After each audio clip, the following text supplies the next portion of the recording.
present San Francisco Giants baseball on Comcast Sportsnet, part of the NBC Sports Group. 2 years ago, everything came down to the last day of the season. The Giants are champions in the National League West, and let the party begin. Tonight, the Giants face the same Padres club they defeated in 2010 with another chance to clinch the NL West.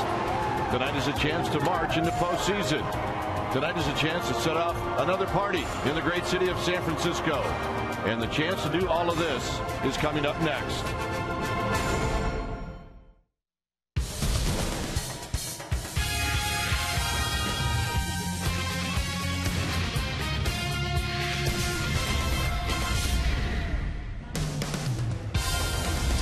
We've got a Saturday evening of baseball here at 3rd and King as our fans filing into the ballpark as we get ready for Game 2 of this 3-game series, Padres and Giants. Hi again, everybody. I'm Dwayne Kuiper. Alongside me is Mike Krukow.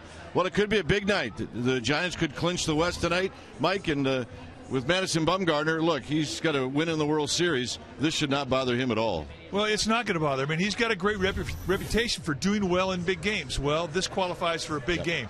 Now, the thing that they have done so well in the last 23 games, in which they've won 17 of those games, is play good baseball. And they have to get into a nice rhythm and play the fundamentals of this game, and that will be what will win this game. All right, Madison Bumgarner on the hill for the Giants, trying to close it out. When we come back, we will have the lineups in the very first pitch of this game right after these messages.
On Comcast Sportsnet Bay Area is brought to you by AT&T, the nation's largest 4G network.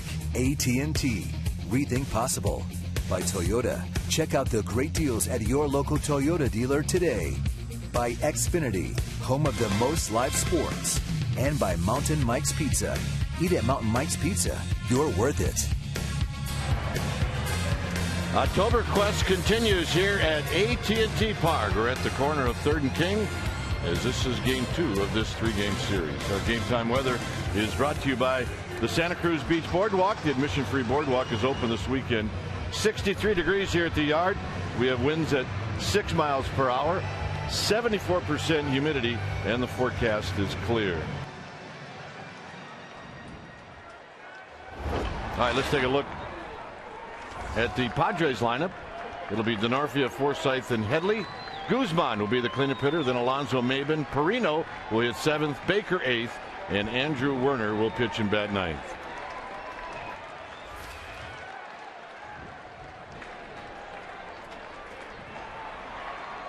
So here's Bumgarner to Denorfia. And the first pitch of the ball game is high and wide. So we get started right on time at 6:05. Denorfia at 294, 7 home runs, 35 driven in. And there's a call strike by Jim Wolf, the home plate umpire. Numbers for Madison Bumgarner: 31st start of the year, a solid season, 15-10. He wins one more, and he'll tie Kirk Reeder with 16 wins in a single season. And for Madison Bumgarner, you're going to look at a fastball that'll go low, say 90-93-ish with natural cut. He's got a good hard slider, a curveball, and a changeup, and he likes to establish that inside corner, especially the righties.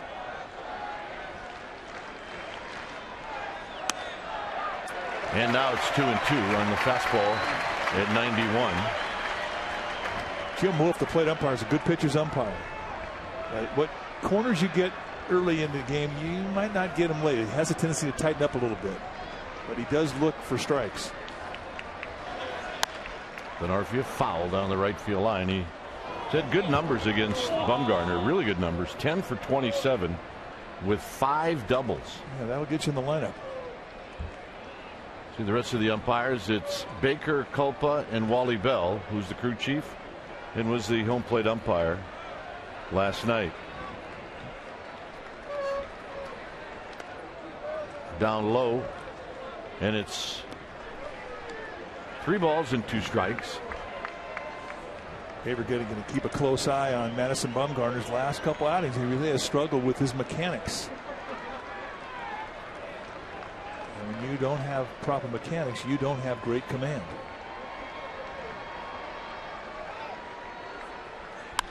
And a base hit for Denorfia, who continues his ownage on Madison Bumgarner. Let's take a look at the defense the Giants will employ tonight behind Madison Bumgarner. Starting in left field, it'll be Nady, Pagan, and Pence. That's your outfield. Crawford, Sandoval on the left side of the infield, Scudero and Belt on the right side.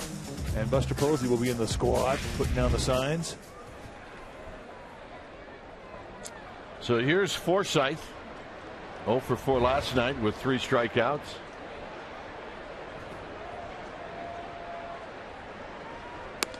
And a first pitch wide, 1 ball and no strikes.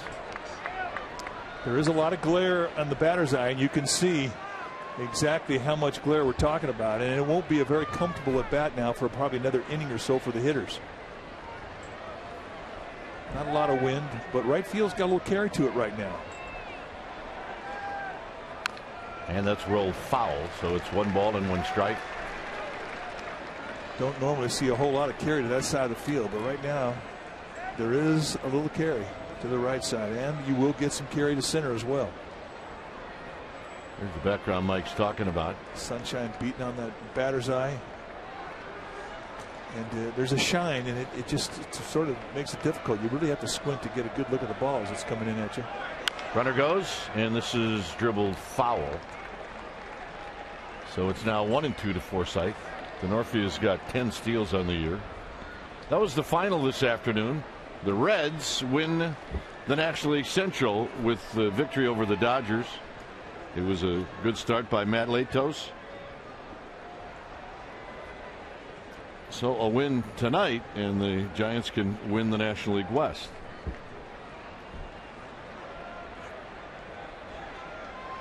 Bumgarner will take a peek at Denorfia. I mean, how great is baseball? Matt Latos, the same Matt Latos that used to write on the ball when he would sign it. Matt Latos, his autograph underneath it, he would write, "I hate San Francisco."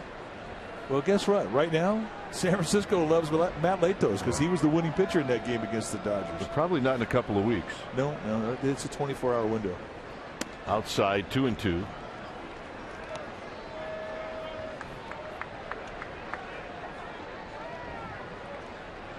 Chase Headley on deck.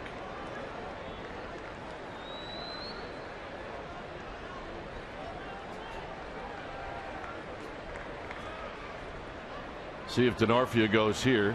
Well, we won't know, as Bumgarner keeps an eye on Chris Denorfia.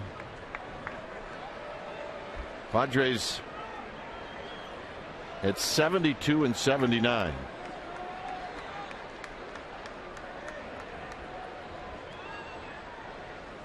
Foul back as Forsythe took a little bit out of his swing.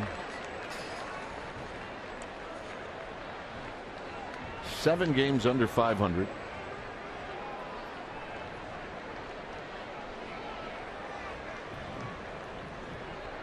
Giants have really been on a tear. They've won 5 straight, 9 of 10, 17 of 23. Inside 3-2, and I think this is what you call the big push. This is what you call just inside. Yeah, he's not missing by a bunch. So right away, I mean, that's one thing to look at is he's not in the strike zone. Where's he missing? Is he close? Denorfia surely will go here. He does not. Got him. Good hard back foot slider, and Forsythe goes out of the strike zone and chases. And I am absolutely flabbergasted that Denorfia was not going on the pitch.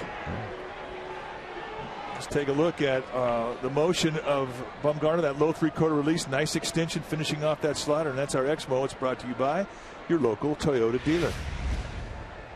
So here's Headley.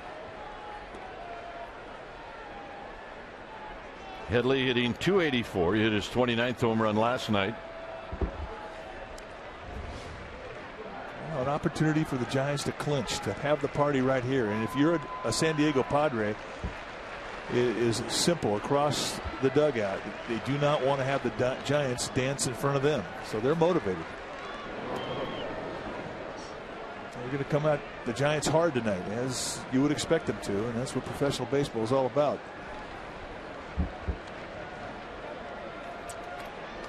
Headley against Bumgarner, 7 for 21, a couple of doubles, a home run.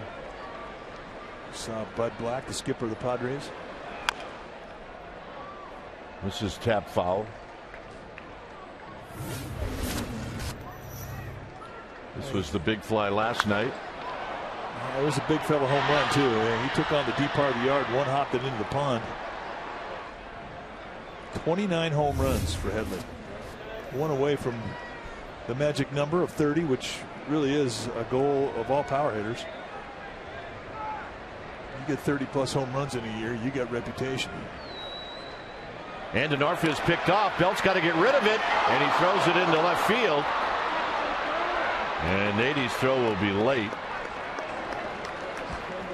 So it'll be a stolen base and an error on Belt.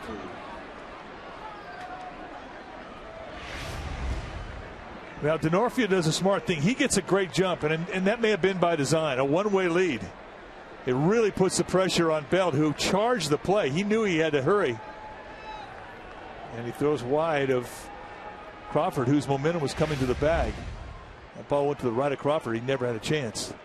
So that really changes the at-bat in the eyes of Bumgarner. This becomes a strikeout situation.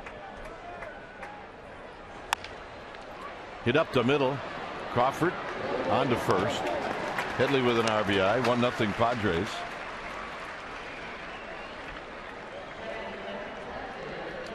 It was the Padres who drew first blood yesterday.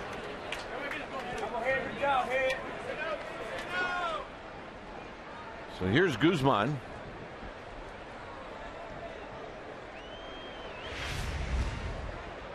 See the throw by Belt. So I think Crawford could have had it. But in order to have any chance, you got to apply a quick tag, and That's the risk you take.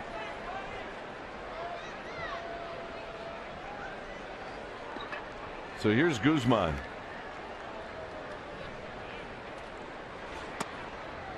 And you're right, he's not missing by much.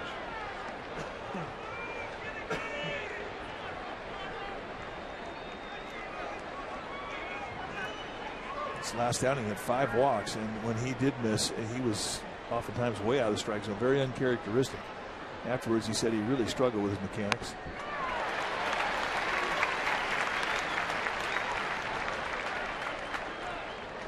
Yeah, he got the win, but he wasn't really that pleased about it, to be honest with you. It seemed like he was in his stretch the whole time. His last win was against the Rockies.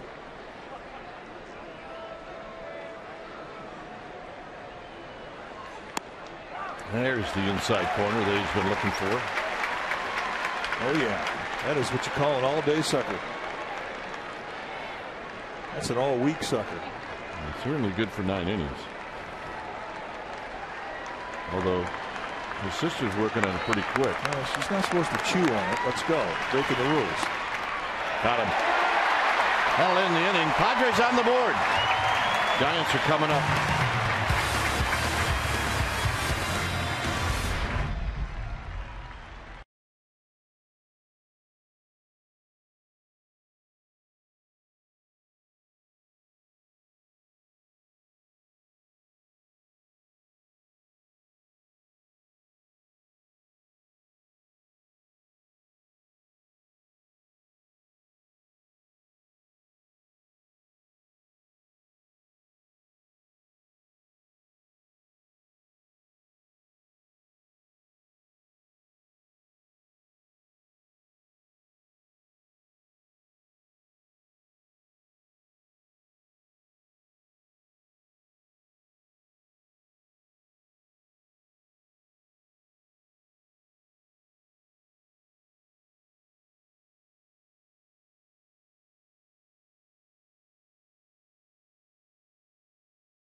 Here's Bochy's lineup. It'll be the usual Pagan, Scudero, and Sandoval. Buster Posey, the cleanup hitter. Check out his numbers against lefties. Pence, Nady, and Belt. Crawford will hit 8th, and Bumgarner will pitch in bat 9th. On Hill tonight for the Padres will be Andrew Werner, 6'2", 215-pound rookie out of Peoria, Illinois. At the University of Indianapolis. He was signed last year, so he's made it to the big leagues in a quick way. This is what he has done in 5 starts. Excellent command. He's a guy who's not really going to impress you with a lot of velocity. His fastball will be high 80s. He's got a good hard slider, curveball, and a changeup combination. His changeup is legit. It's a real good one. But he'll throw anything at any time. He's a guy that has to be very exact with his command because he doesn't have great velocity. Defense behind Werner will set up this way for the Padres. It'll be Guzman, Maben, and Denorfia. That's your outfield. Perino, Headley on the left side of the infield. Forsythe and Alonso on the right side. And Baker will be in the squad, putting down the signs. And here's Pagan. So it'll be Pagan, Scudero, and Sandoval. Remember, this will be the first time any of these Giants hitters have faced Andrew Werner.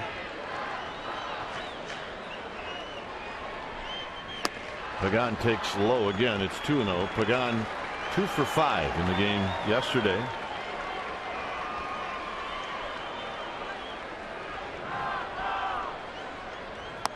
Taking all the way, and it's 3-0. His 2 hits were extra base hits. Picked up his 15th triple and his 35th double. And that's a 4-pitch walk. Say this, Mike. You noticed it. I noticed it. He was crowds into this one before the first pitch was even thrown. There is absolute big-time electricity in this ballpark tonight, as you can imagine. Yep, there's an Angel Pagan fan.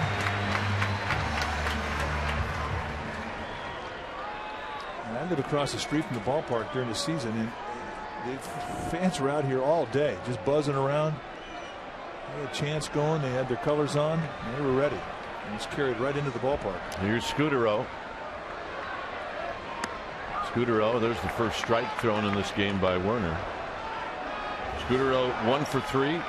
Had an RBI, drew a couple of walks yesterday. Scored twice. Got an 11-game hitting streak. They're supposed to have a pretty good move. On the ground into left field, a base hit. So just like that, the Giants are off and rolling, and here's Sandoval.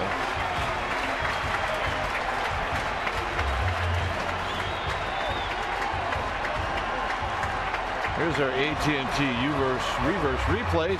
Sandoval's home run last night off of Corey Burns.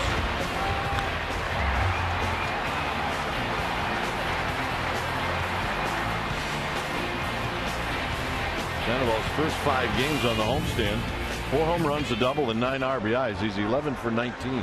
He is red hot, and I mean from both sides of the plate.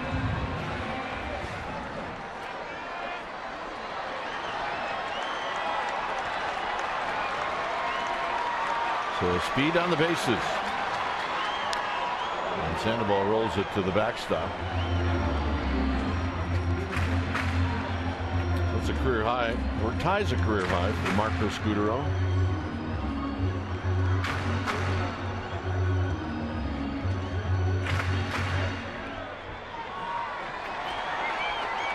So it's 0-1 to Sandoval.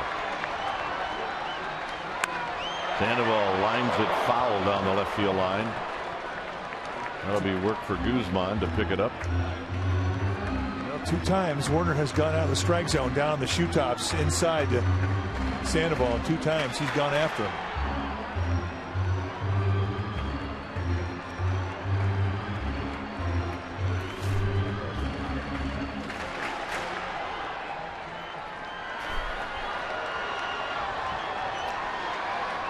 Oh, 2.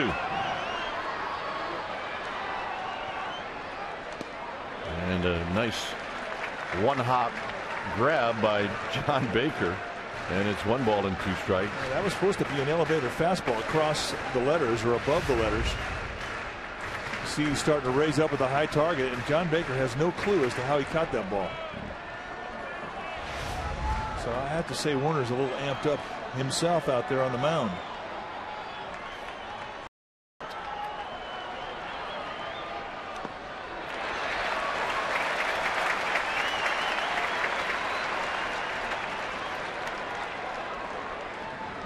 Buster Posey on deck. Hunter Pence in the hole.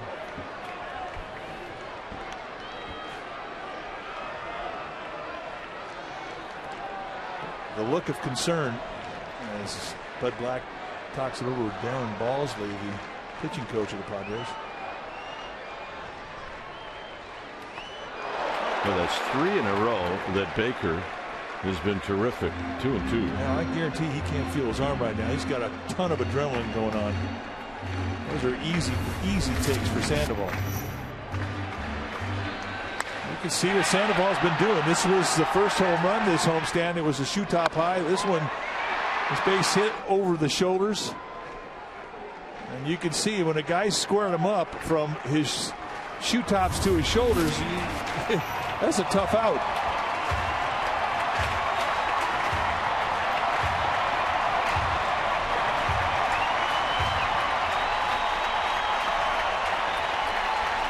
Three and 2.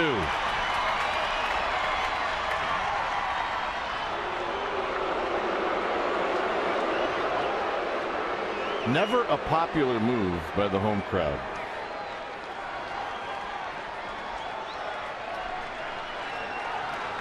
Here's the payoff.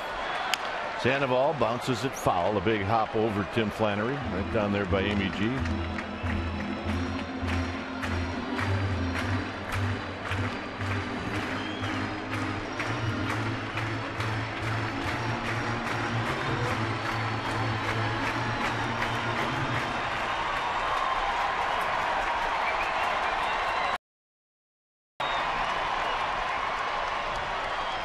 Pagan goes, and it's ball 4.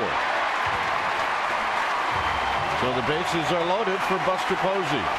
And the way that at-bat was going, I mean, it was going to be a very difficult thing to do to walk Sandoval, but Warner does it. And that's going to bring out Darren Balsley, the pitching coach for the Padres, to try and calm his young rookie down.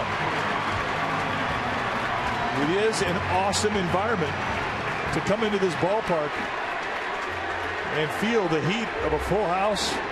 And tonight, as we mentioned, the electricity is very much like that of a playoff game.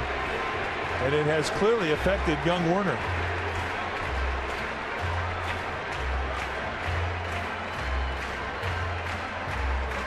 Buster Posey last night 1 for 4.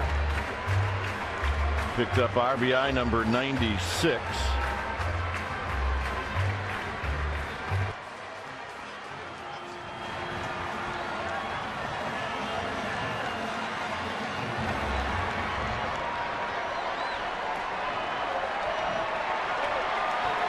So here's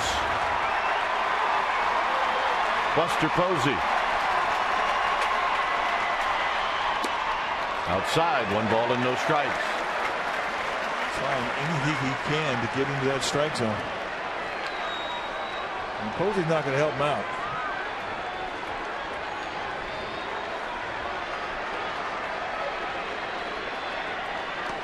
Two and 0. He can't get the fastball over. The only thing he can get over is that little cutter, that little slider. It's a soft pitch. That's it. Change up. He's got no feel of that. He's got no feel of the fastball. And as a hitter, you have a checklist of what the guy throws. And if he's not getting over certain pitches, you don't look for him. You look for what he's getting over. And right now, it's 1 pitch, and that's what you look for.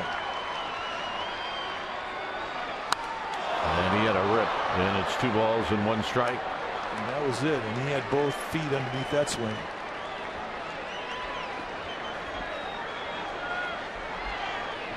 Too deep.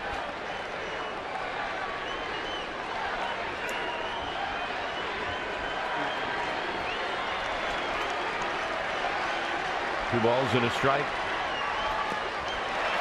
3 and 1. Andrew McCutchen, who is leading the National League in hitting, is 0 for 3 tonight. That game's still going on between Houston and Pittsburgh. And right now he's only a point ahead of Buster Posey. Into right center field. It'll be Denarfia who will catch. The throw is going to go to second. Everybody moves up 1 base with the exception of Sandoval, and this game is tied. RBI number 97 for Posey.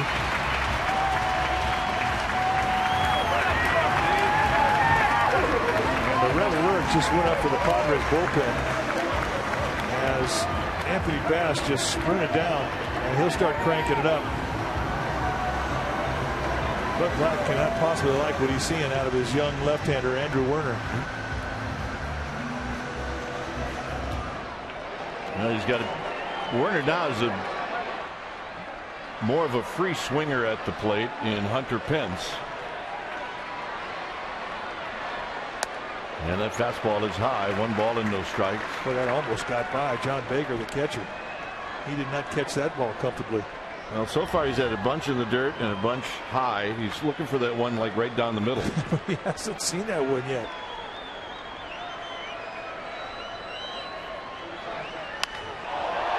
Lifted into left field. Scudero tagging. Guzman will catch. Scudero will score. Pence with a sacrifice fly, and the Giants take the lead. You played the game. When you get into a big game like this, it's fundamentals that makes you win those big games. And so far tonight, the fundamentals have been perfect.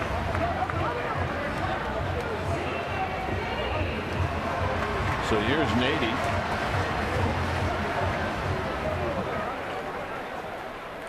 Most in the major leagues this year, sacrifice flies, and for the Giants, that's their 59th.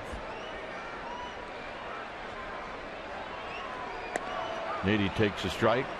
So there's that pitch that Werner's been looking for. Well, that's the changeup, and that really is the first one he's thrown that had conviction. He finished it off nicely.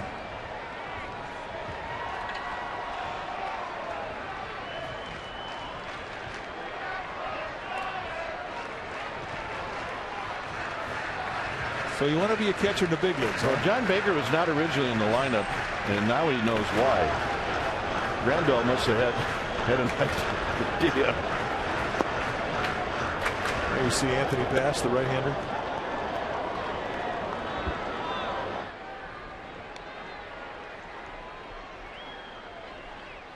Nady hooks this one, and it's going to be foul.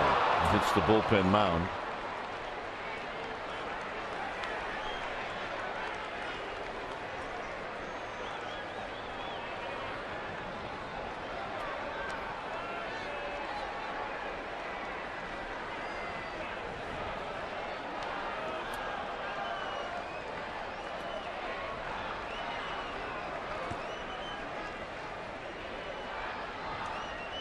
Sandoval at first.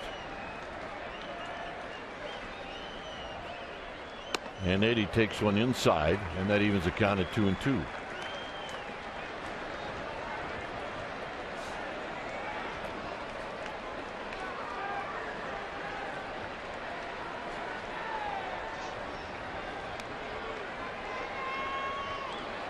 And Nady waves at that pitch in the dirt, and that'll end the inning. Giants not just tie, but they take the lead here in the bottom of the first. 2-1 San Francisco.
Co.com. A 2-1 lead as we head to the second inning. Giants on top. It'll be Yonder Alonso to face Madison Bumgarner. Swinging a foul back is Alonso, not waiting around. No balls in one strike. It's a healthy rip right off the bat. If it hurts, don't swing.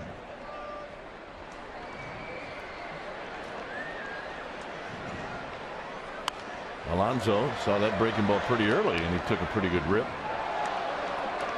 Alonso went 0 for 4 with a strikeout yesterday. He comes in at 276. He's 0 for 4 in his career against the Padres.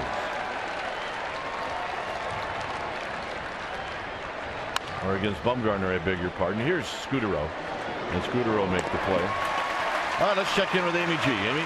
Well, Dwayne and Mike, congratulations are in order for the Cincinnati Reds. They clinched the NL Central today when they shut out the Dodgers 6-0. Unfortunately for their skipper, Dusty Baker, he was unable to be with them. He is still hospitalized in Chicago, but his bench coach and acting manager and former Giant, Chris Spire, said he's doing really well. It's just a matter of they don't want him to go on a plane quite yet.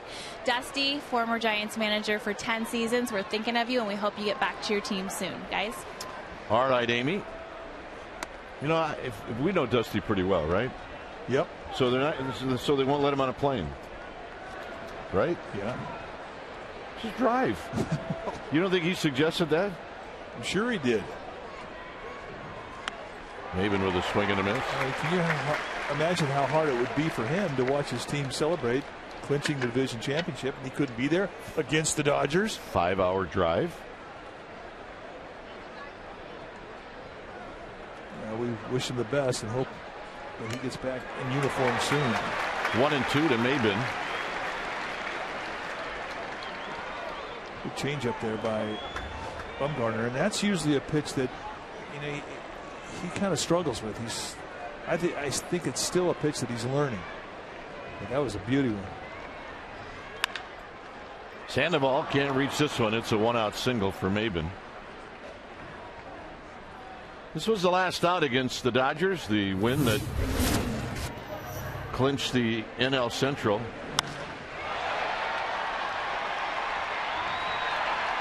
A nice nifty little double play. It was Hanley Ramirez gets wiped out on the double play, and the fun started in Cincinnati. Had a good year. They're really well-rounded club, from starting pitching, bullpen, obviously the offense. They knock it around in that park pretty well. Here's Perino. Perino hitting 290 RBIs.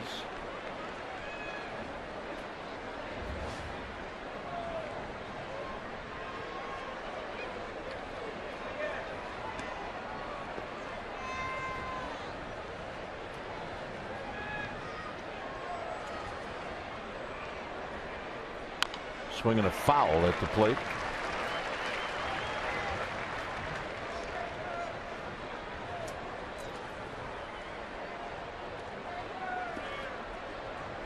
We got some visitors coming into the Cove. Who is it? Oh, it's the boat that we leased. Oh, the San Francisco Spirit. Yeah, he's trying it out. 1 ball and 1 strike. High and away to Perino. 2-1. Just cruising on into McCovey Cove. Yeah, and say hi.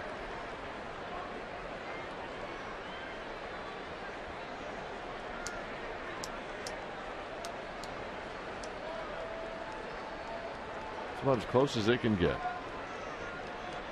2 balls and a strike. Runner goes, pitches inside, and the throw is late. And Maben with his 26th steal. Stole it easily, as did Denorfia in the first inning.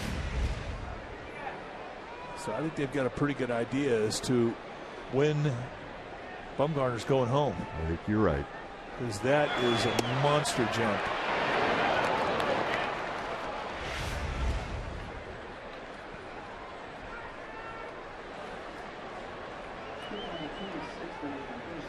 So it's 3-1 to Perino.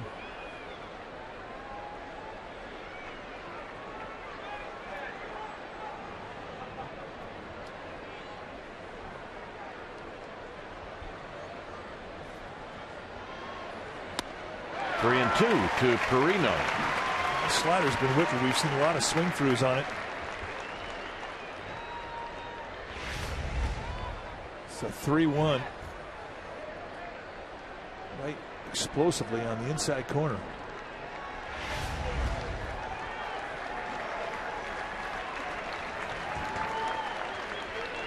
See the batter's eye, not a problem anymore. Maben goes, swinging a foul down the right field line and out of play. And he'd have stole that one easily. Yep. Meanwhile, the Spirit just came right in. Right in. I said that was about as close as you could get. Nope.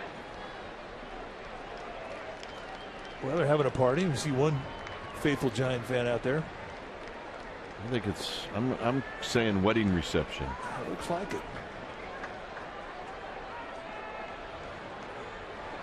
Up the middle. Bumgarner knocks it down, takes his time, throws low to Belt, and Belt with a nice play. A lot of things going on in that play, and the Giants get it out.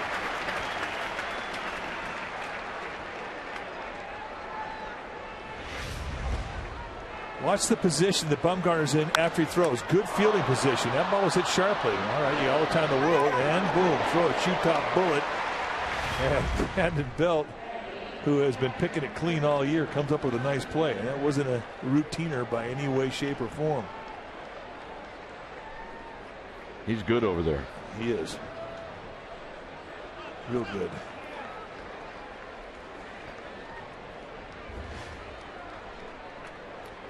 Here's John Baker hitting at 245. Fouls this one off of Buster Posey. That ding Buster? Yeah, I think it got his shoulder, left one. Jim Wolf going to give him a little time to try and shake it off.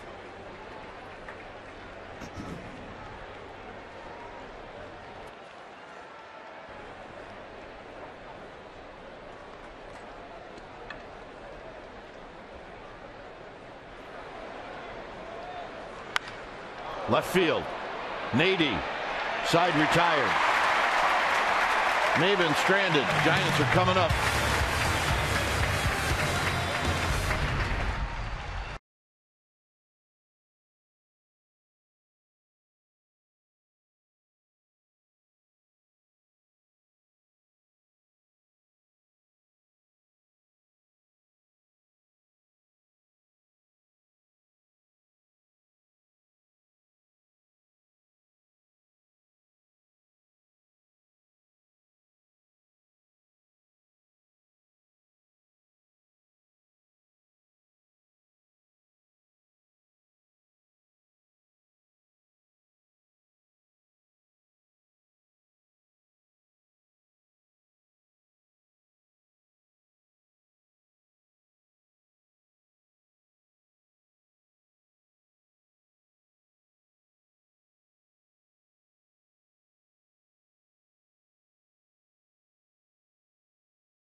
Open. The Fries.com Open returns to Cortobel October 10th through the 14th. Tickets available at friesopengolf.com. Well, you want to be guaranteed tickets to possible postseason games right here at AT&T Park. Get on deck right now for a 2013 season ticket plan. With a $500 non-refundable deposit, you will have guaranteed access to potential wild card and division playoff games here in 2012. So call 415-972-2298 right now to speak with a sales exec who will explain exactly how it all will work. 415-972-2298. Blast it, Buster. Oh yeah, he's got his orange on. Had a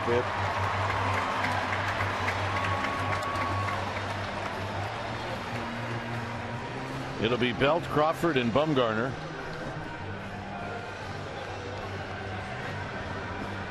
Andrew Warner, tough time finding the strike zone in the first inning. Couple of walks. And Belt takes a strike, so it looks like he's got the feel, got the touch, got the arm slot.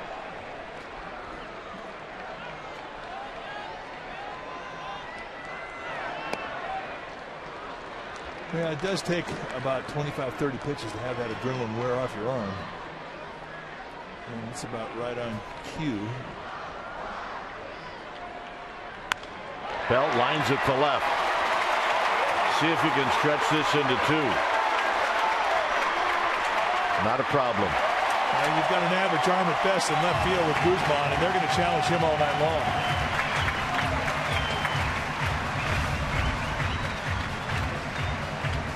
Nice opposite field hitting, stayed inside this beautifully.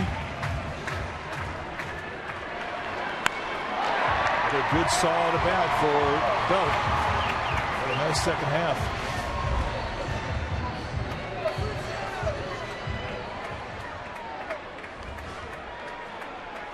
Crawford hitting at 248.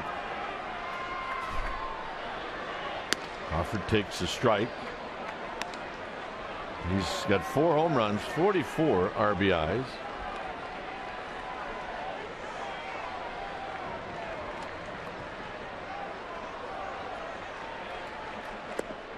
And Crawford holds up.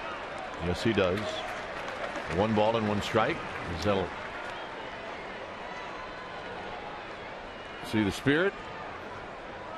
Park for a while. They're going to watch some of the game. I think I see the bride, Mike. Is she coming out, making an appearance? I think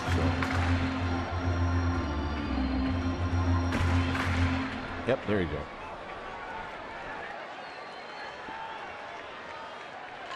Well, best wishes and congratulations. 1-2 pitch. Crawford stays alive.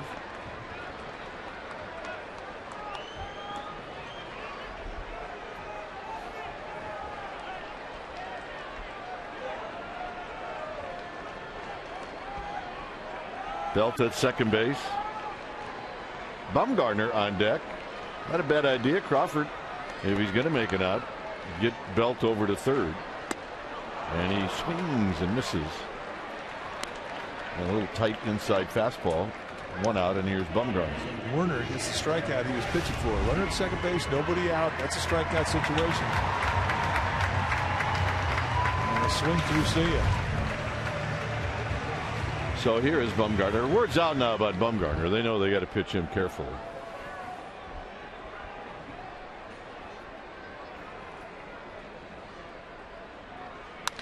Base hit. Belt coming in. Maven's throw. Not in time. Bumgarner with his 6th RBI. And it's 3-1 Giants. Jumping on the first pitch that Werner threw him. And we're going to make it our 4th right choice. Just a challenge fastball, and he sent it right back where it came from. And an easy score for Brandon Belt, who had a nice jump. Watch Belt's jump at second base. No hesitation at all. Our 4th right choice.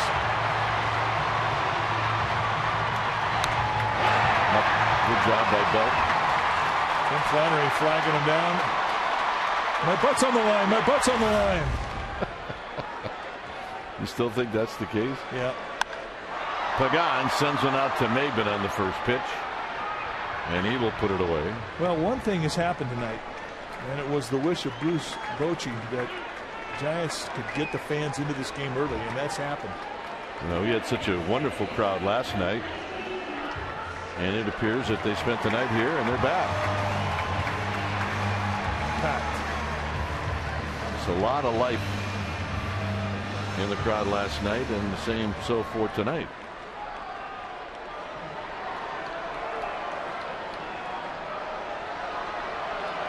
Scudero singled in the first. And Scudero not afraid to take a pitch.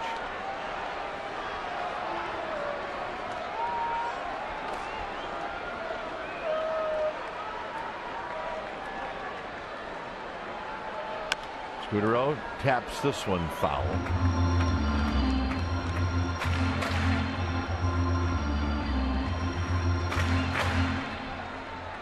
JT Snow, and a little conversation with Brandon Belt.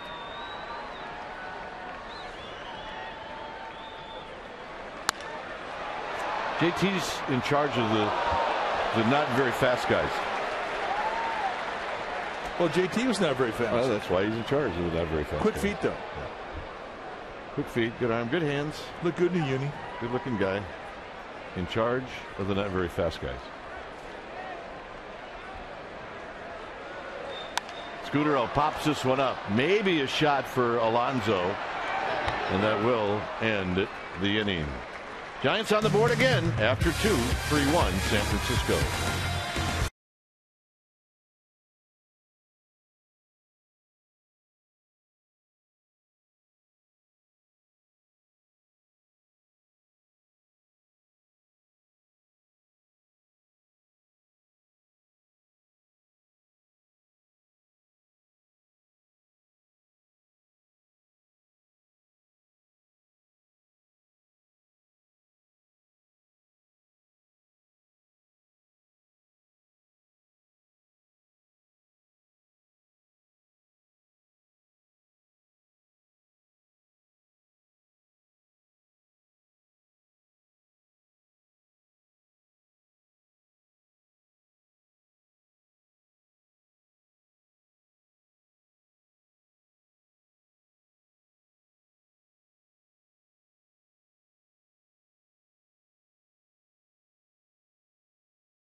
Bay Area is brought to you by Ford, with 3 models delivering 40 mpg or better.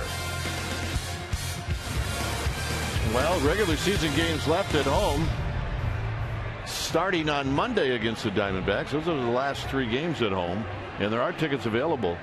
Tuesday, Wednesday are night games. The day game on Thursday is at 12:30 or 12:45. So you want to see the Giants play this year during the regular season? Come on, watch the D-backs. Tickets are available at sfgiants.com. Here's Andrew Werner. Werner is 1 for 10 on the season.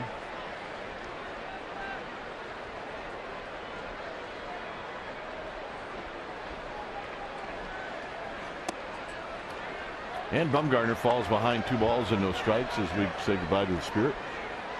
Yep, time to head out. Got to get over the Golden Gate Bridge. Just a few more pictures with the bride. I think we've been on that.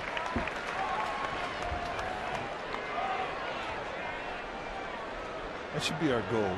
We should try to get on all these boats we see coming here. Absolutely. And strike to Warner. 2-2. Well, you need to like park and anchor in the off season for a couple of weeks, will you? I know, but it's not easy to do. Full count to Werner.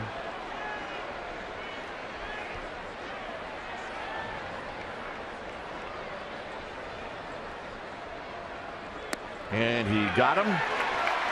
And let's check in with Amy G. Well, Dwayne and Mike, I've made no secret about being a big fan of Petaluma, my hometown, and I'm really proud to announce that I've partnered with a longtime family-owned deli, Lucchese's Delicatessen. Most people in Petaluma know it's on McDowell Boulevard, and we have created a sandwich. It's called Aimer the Gamer, thanks to Mike Kruko, who calls me that often. If you like some roast beef and horseradish, a little creamy pesto, sharp cheddar cheese, smoked cheddar on a yummy baguette, then you're going to like the sandwich.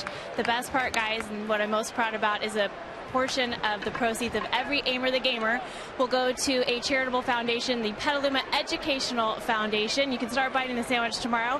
November 10th, we officially launch, and on November 10th, Paul Lucchese, the owner, will donate a portion of every single sandwich to PEF. So we're pretty excited, guys. Well, Amy, we had some of the Lucchese sandwiches today, as you brought a couple up for me and my partner, and they were fabulous. And good luck, by the way. Just walk in and say, there's a bouncing ball to Scudero. I want the Aimer the Gamer. That's pretty cool. Is that what you say? I want the Aimer the Gamer. Give me the Aimer the Gamer. Heavy on the pesto. By the way, if you want more information about all of that, just go to Amy's Twitter account. It's at Amy G Giants, and she'll repeat everything that she just said.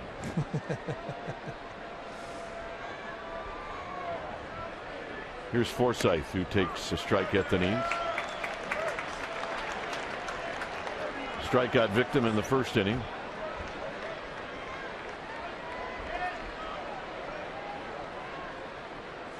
You know what Aimer the Gamer does in the offseason? I don't know. She doesn't fish. She does not. She does infomercials. Yeah. She's really good at it, I too. didn't notice any fish on that sandwich that the Aimer the Gamer sandwich. Rolled foul. Lots of meat, lots of cheese on that sandwich. 0-2 to Forsythe.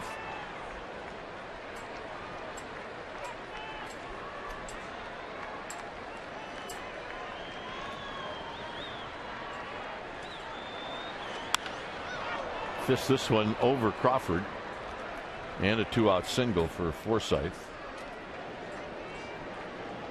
First career hit off of Bumgarner in 6 at bats. Bumgarner just cannot get that 1-2-3 inning. Nope. So here's Headley. Headley bounced out to Crawford, and on the ground ball, the Padres scored.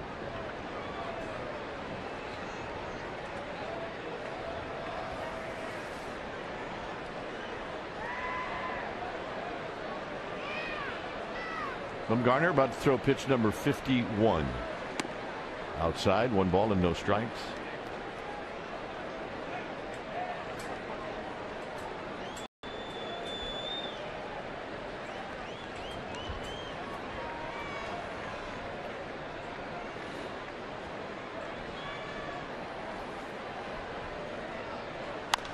Skied out to right. Hunter Pence. And that'll end the inning. No runs, a hit, 1 left. Giants are coming up. Panda will lead things off.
Giants baseball on Comcast Sportsnet Bay Area is brought to you by Big O Tires. Tires, service, straight talk. Big O Tires, the team you trust. A 3-1 lead for the Giants as Sandoval will lead things off. Sandoval, Posey, and Pence. And the Panda on a check swing roller, and it's going to die and picked up by Werner, and he throws him out. So Sandoval will not be happy with that. Now, he didn't get out of the blocks very well either. I'm not sure if he knew this ball was fair or even saw it. Anytime you're in a roll and you've got a good hot streak going, and you check a swing and caution at bat, you're not happy. Just watch him get out of the box. If he got out of there a little bit better, he might have made that closer at first. Still a nice play by Andrew Werner. So here's Buster Posey. Sacrifice fly in the first inning. And strike, and it's 0-1.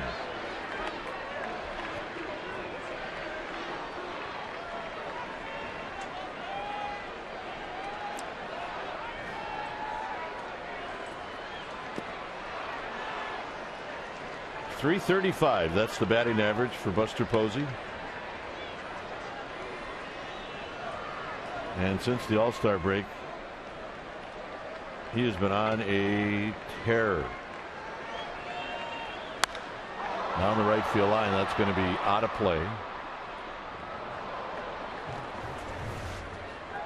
So McCutchen goes 0 for 4 today. And that averages right now. See Ryan Braun and Buster Posey just a notch behind McCutchen. 3 great seasons for those guys. So hey, the race is on. Frankie Cabrera notifying the commissioner's office that he did not want to be considered for the batting title this year because of his circumstances. On the ground, foul. He was accommodated, and so it basically opened it up. And you see how close it is between McCutchen and Posey. And do not discount Ryan Braun. Oh, he's having a monster year himself.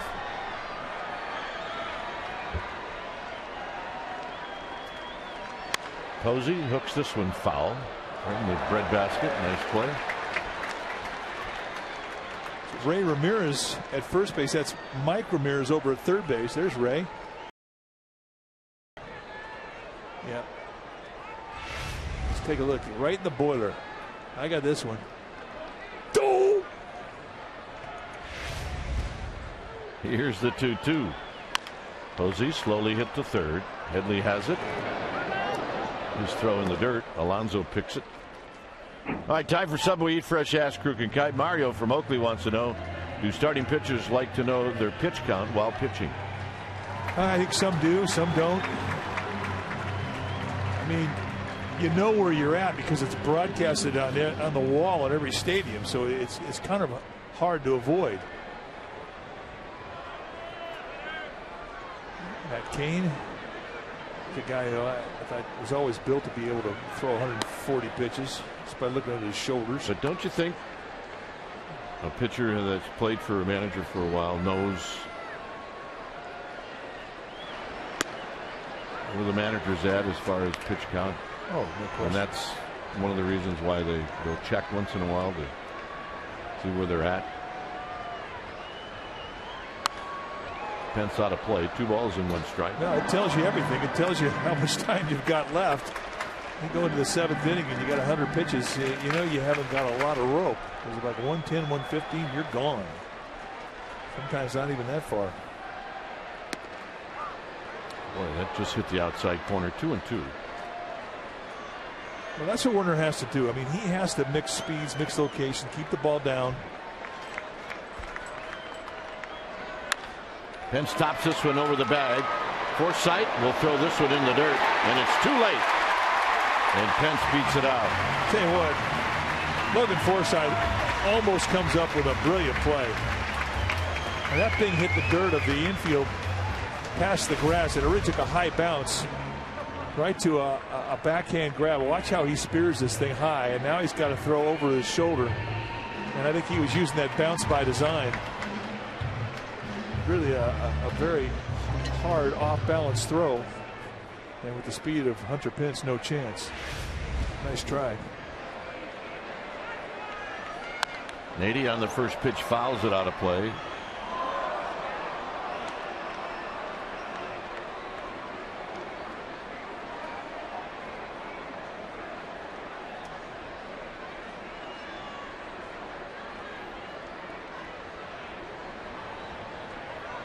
Nady struck out in the first inning.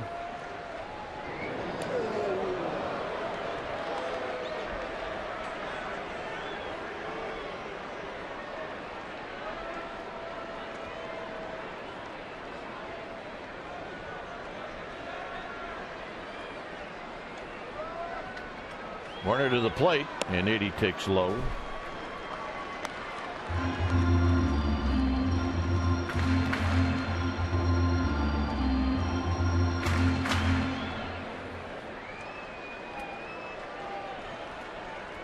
Plenty of power. Look out.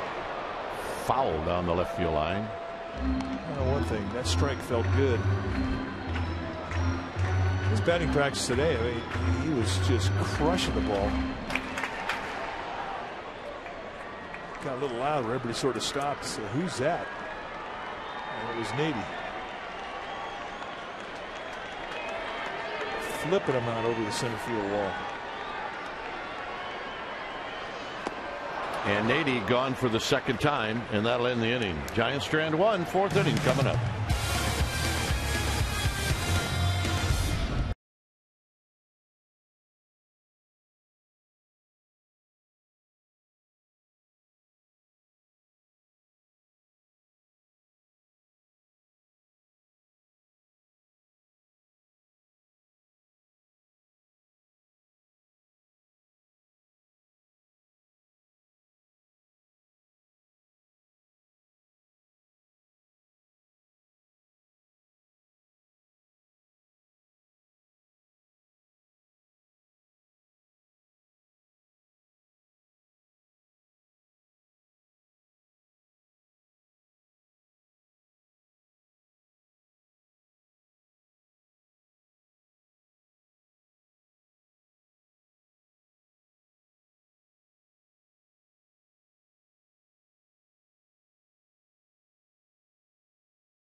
Through 3 innings here at AT&T Park, the Giants with a 3-1 lead.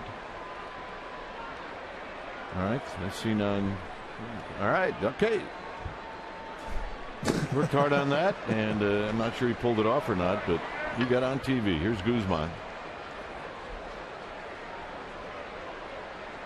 Guzman fouls this one out of play. Alonso and then Maybin.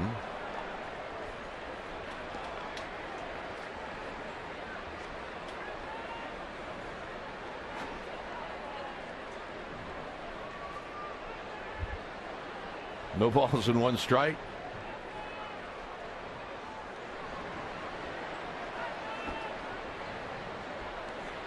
And that pitch is right at the knees.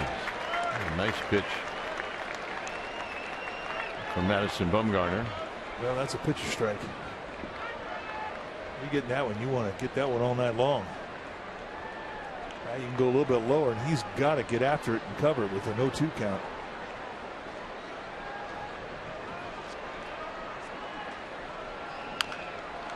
And that's rolled foul on the 0-2 pitch.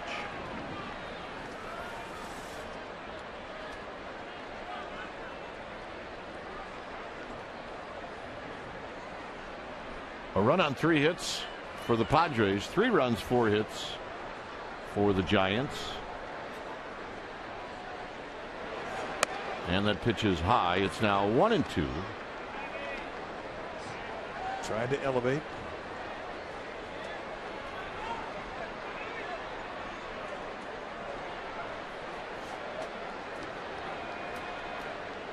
Go right back down the dirt.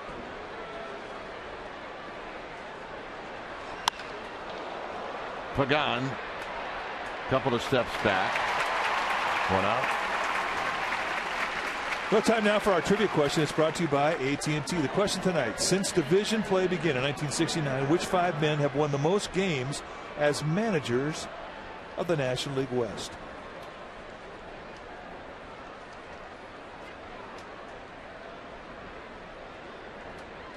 As managers of the National League West teams. Good question. Here's Alonso. Alonso on the first pitch. Rolls this one foul.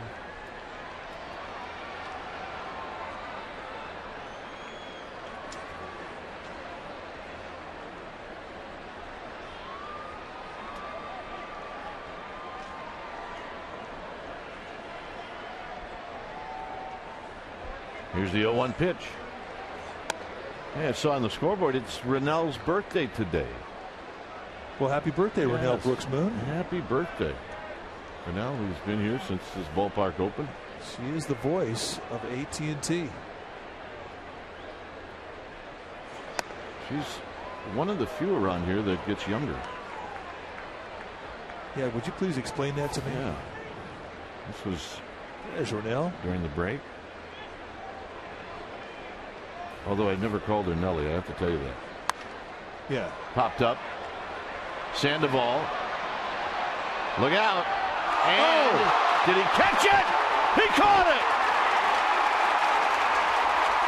And he's going to bounce right out. Nice play, big fella. There are times when he absolutely looks like his nickname, and he looked like the Kung Fu Panda right there. I mean, they're going to replay this, and this place is going to go crazy. Watch him extend. What a play. And the whole time he's doing it, he's blowing a bubble. Wow, that's a strong man. Hey, you wanted to join the party down there. And they're giving Sandoval a standing ovation. Maben takes a pitch wide. I just hope he didn't hurt his shoulder.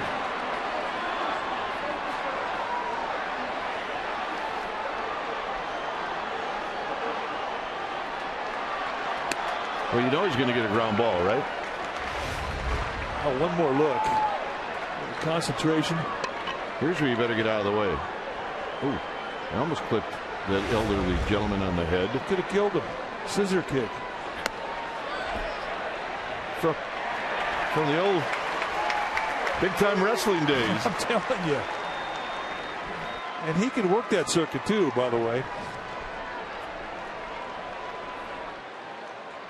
And that would be his name. The Kung Fu Panda.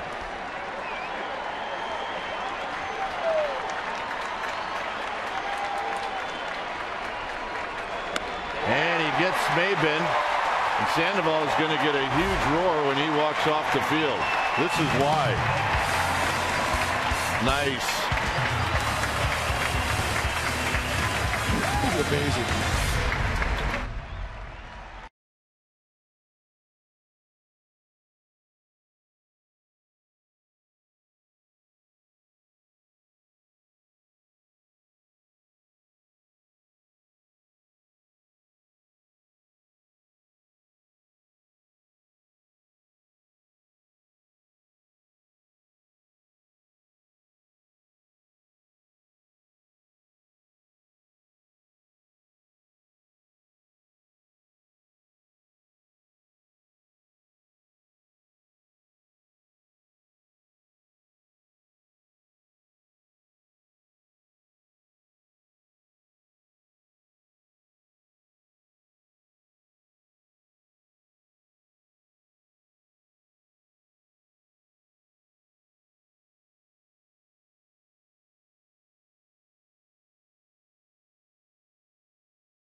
and descriptions of this game may not be disseminated without the express written consent of San Francisco Baseball Associates, LP. Now we're going to ask and answer our trivia question brought to you by AT&T. The question tonight: since division play began in 1969, which 5 men have won the most games as managers of National League West teams? Our survey said, well, Tommy Lasorda leads the pack. Bruce Bochy right behind him. Sparky Anderson, Dusty Baker, and Roger Craig. The old hum baby. Well, he looks no worse the wear. I'm a little concerned about his arm, the way he went over the fence, but he's tough. Talking it over with Bam Bam Eulens. What did Jim Harbaugh say? $2 steak? Tough as a $2 steak. And your dad used to say what, a Walgreens steak? Tough as a Walgreens steak. They're about the same thing, right? Oh, yeah. All right, one more look. He may have got a little help as he landed on a chair, but you can see the reaction when he got hit. Bumgarner gives him a big old bear hug. Belt double to lead off the second.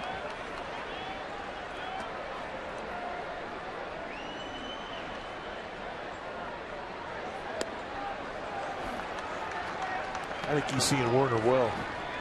A nice opposite field double, as you mentioned. His first at bat. Good solid front shoulder swing.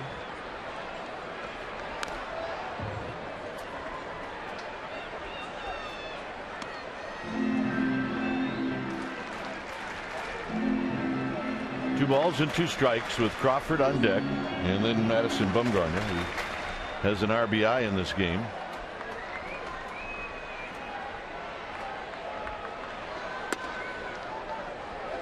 It's a pretty good eye right there.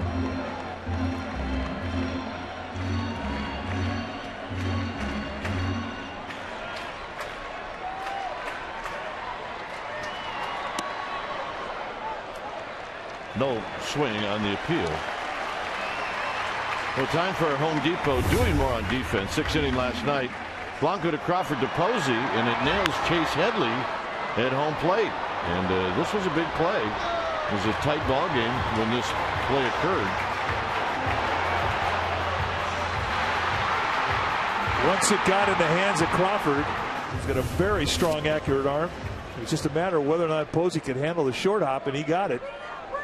And that lit this crowd up. Home Depot, more saving, more doing.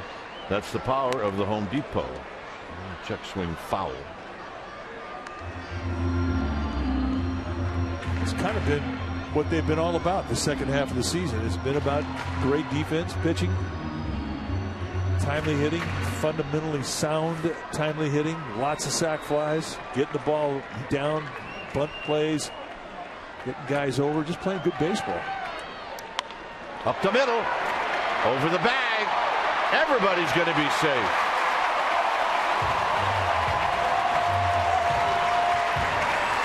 So that sets it up for Bumgarner to bunt. Maybe.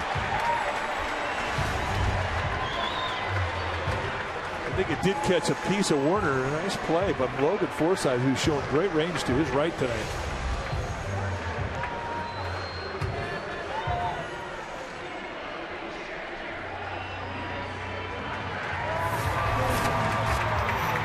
Madison Bumgarner with the runner in score position comes up in the 2nd inning and knocks in Vanderbilt.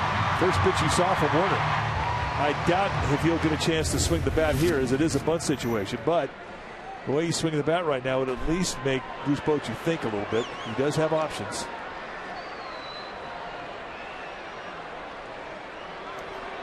Now, if they crash hard, yeah, maybe. Well, how they play this is going to be determined what he does if he doesn't get it down on the first pitch. And it's bunted foul. Trying to get that ball down the third baseline. Chase Headley laying back, as you have to as a third baseman. I think this is one of the toughest plays in the infield for a third baseman. When you have to react to the speed of the ball, if it's bunt sharply, if it's going to be bunted towards the pitcher, a lot of things determine if you crash or if you go back to the bag.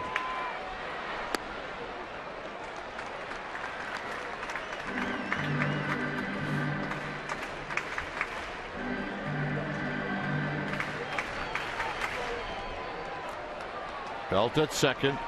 Crawford at first. Bullpen activity now for the Padres as Bumgarner pulls the bat back, and it's inside 2-1. Well, the way they're playing it right now, I mean, they're putting a lot of pressure on Werner. He is a good athlete. He does get off that mound quickly. But they're keeping the shortstop at second. They're not even putting anything close to a rotation play.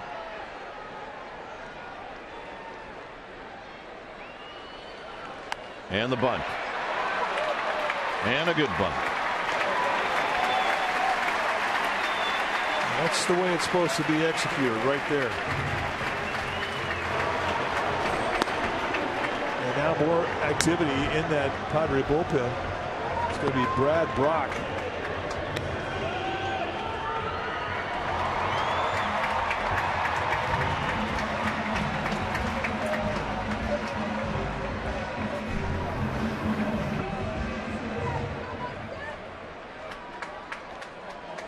So here's Pagan. Infield is going to come in.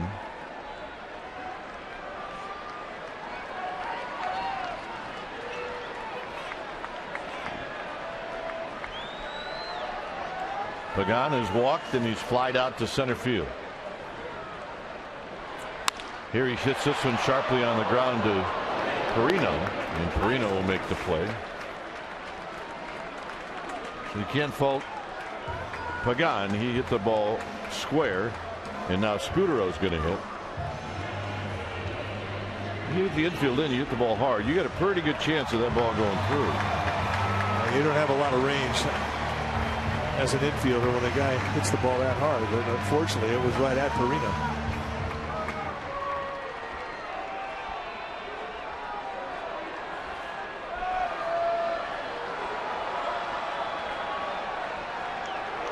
Scudero is 1 for 2. He's got a couple of RBIs standing out on the bases. And he takes a breaking ball for a strike.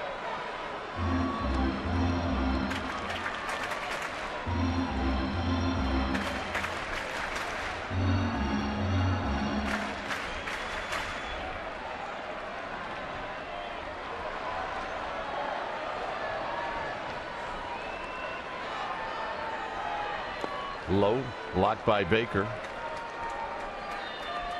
Baker's a good blocker. You really have to throw one weird to get it by him with a runner at third base. Yeah, it's the Sandoval gnome handed out today.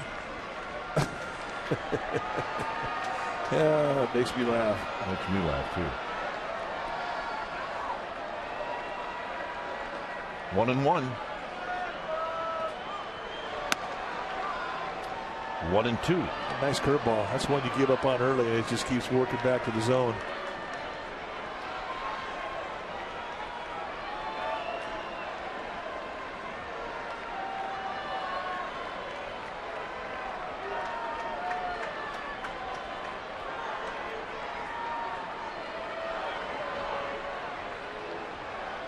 Outside 2-2.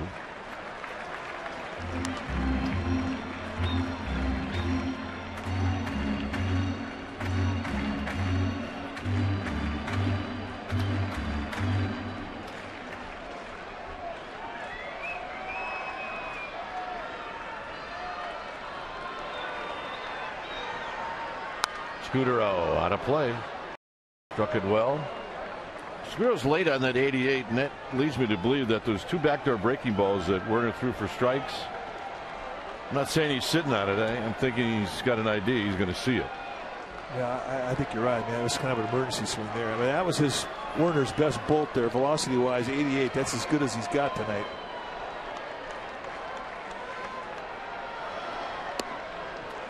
So now it's 3-2, and he does have a base open, so he can toy with Scudero if he chooses. Well, if he loses Scudero to a walk, this may be, I mean, that may be it for him on the night.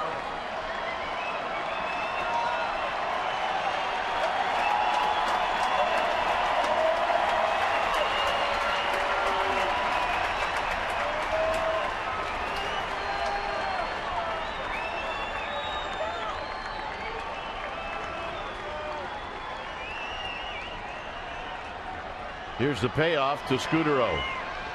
Scudero into center field, a base hit. Belt scores.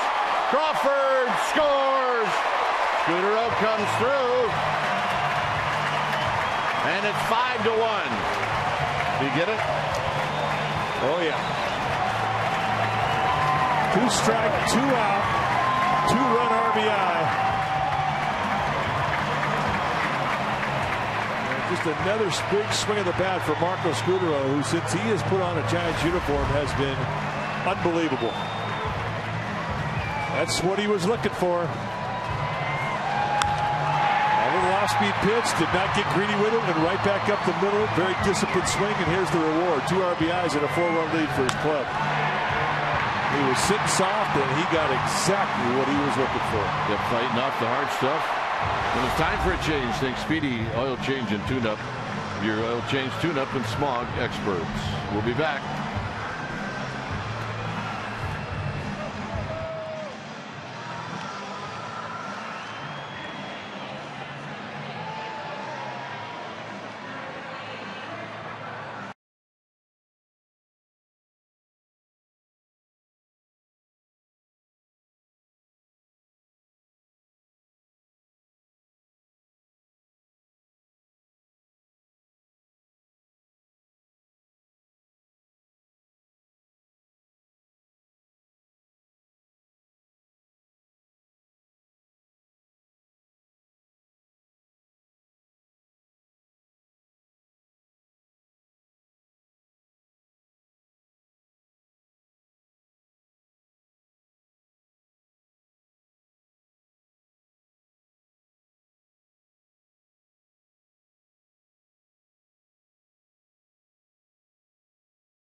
Goodness.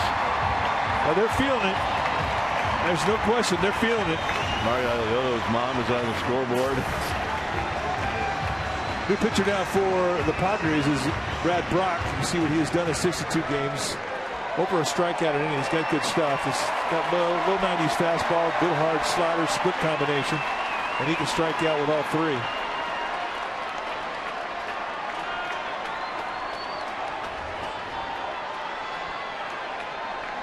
So here's Sandoval. Sandoval takes down low. Well, there's the gnome giveaway today, and that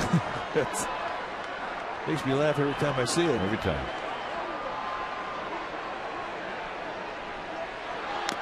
Foul to the backstop.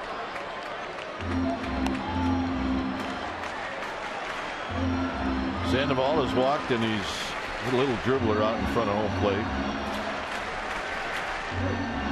Pandanomium.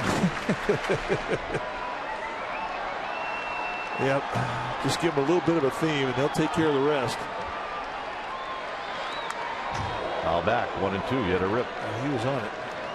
You foul a ball straight back, you're on it. You're pitching, a guy does that to you. You better think about throwing another speed. As he just missed this one. They set up inside. It leaks out over the play at the belt.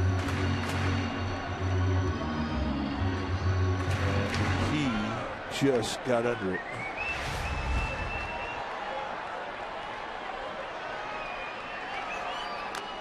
Sandoval just got a piece of that high fastball.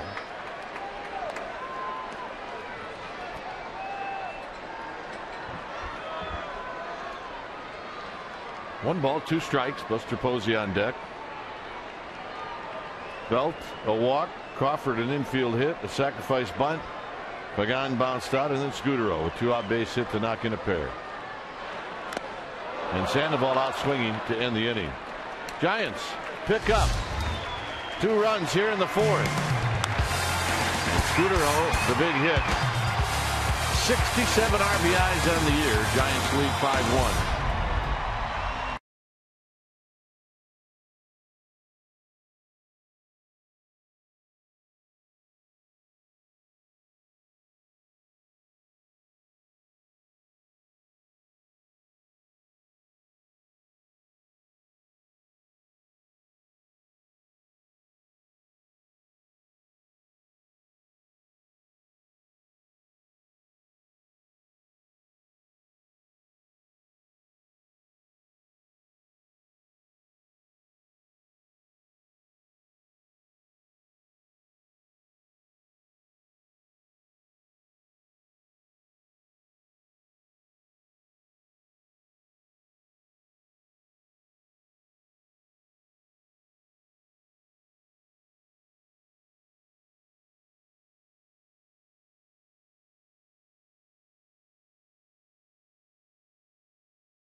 Sportsnet Bay Area is brought to you by the Raceway in Sonoma. The World Touring Car Championship premieres September 21st through the 23rd. Tickets at racesonoma.com. 5-1 lead for the Giants here in the 5th. Is Andy Perino will bat first against Madison Bumgarner. And a first pitch strike.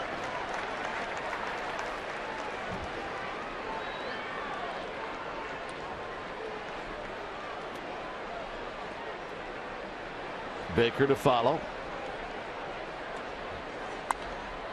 Foul to our right. It's 0-2. Bumgarner really is feeling that release point.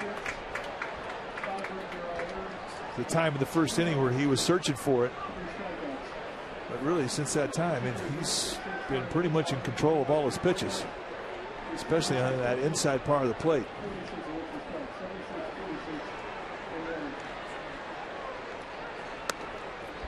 One and two, pitch number 68.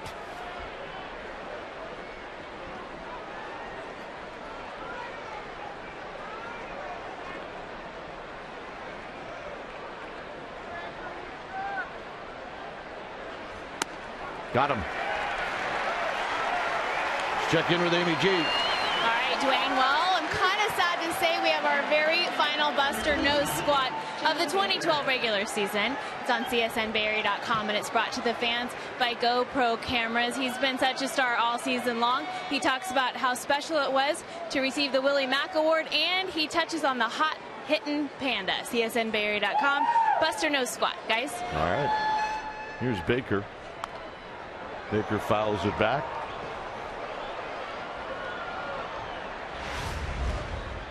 Take a look at the motion. Very compact, very balanced. Now he starts his drive, plants, hand in a good position. Release point right on over. Hides that ball a long time. And you can see the extension, the follow through he gets with his throwing arm. And after he throws it, he's in great position to field his position. And tight to Baker. Baker lined out to Nady to end the second inning.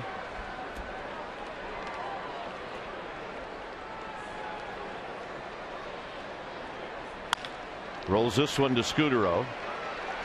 Scudero to Belt. Well, the 26th, which is Wednesday, is Oktoberfest here at the ballpark. The special event package includes a ticket. You need that. Admission to the pregame Oktoberfest party at Seals Plaza. You get a complimentary beverage and a Stein. So call 415-972-5500. 22-98. This is Amarista.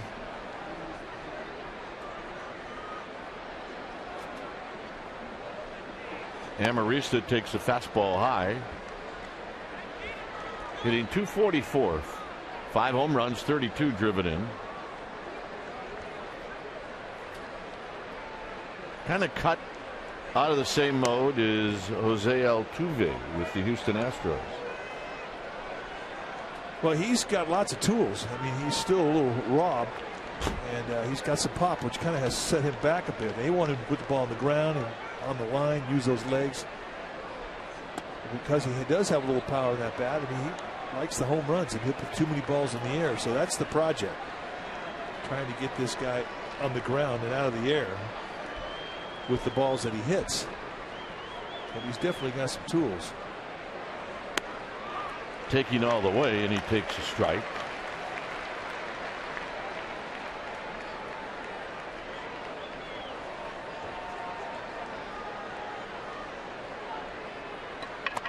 And the walk. So Bumgarner won't be happy with that. That's the first walk that he's issued. And here's Denorfia.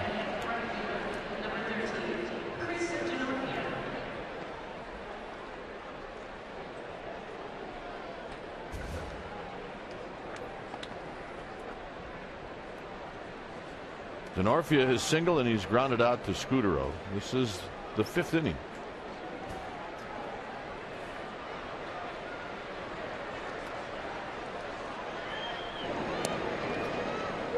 You're cruising along, get 2 quick outs, and all of a sudden you walk a guy. Now you have to face the top of the lineup, and you have to face a guy that sees you well, and that would be Denorfia. And you are mad at yourself because you've created the opportunity by way of the walk. Walking guys with a 4-run lead do not make pitchers happy.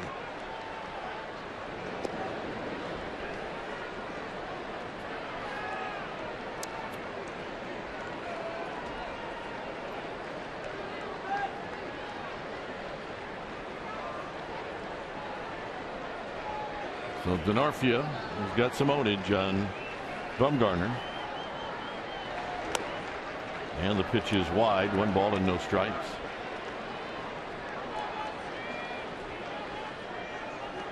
When a guy's struggling with mechanics as he was in his last outing, you always look at how he transitions from the windup to the stretch. What kind of control does he have when he goes into the stretch? Does he make mistakes in the middle of the strike zone? Does he miss poorly? Is he throwing away from the target? You can see where that glove sets up in or out. Is he on the other side of the plate? And these are things that a pitching coach will watch during the course of a ball game. See Dave Righetti studying his left-hander. Runner goes, and they get the call strike to Denorfia. Amarista will get the stolen base. Tell you what, I mean, doesn't look like a big thing, but you've got a 4-run lead. That was a big slow curveball. He hadn't thrown many of those. If Posey comes out, very good chance he's going to come up and take away the view of that pitch for Jim Wolf. And he knew he didn't have a chance with the jump that Amarista hit. He stayed down and he stayed with the target and he got the pitch. Pagan, side retired. No runs, a walk, 1 left. Buster Posey will lead things off.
Mustang Speedy oil change and tune-up. Your oil change tune-up and smog experts. Brad Boxberger, the new pitcher for San Diego. That's what he has done in 20 games. 30 strikeouts in 22 and a third. He's got good stuff, but he does get a wild hair up his nose. 15 walks in 22 innings is a lot. He's got a low to mid-90s fastball, good hard slider, and a changeup. And his changeup is pretty electric. Buster Posey takes a strike, or check that, he takes a ball. 1 ball and no strikes.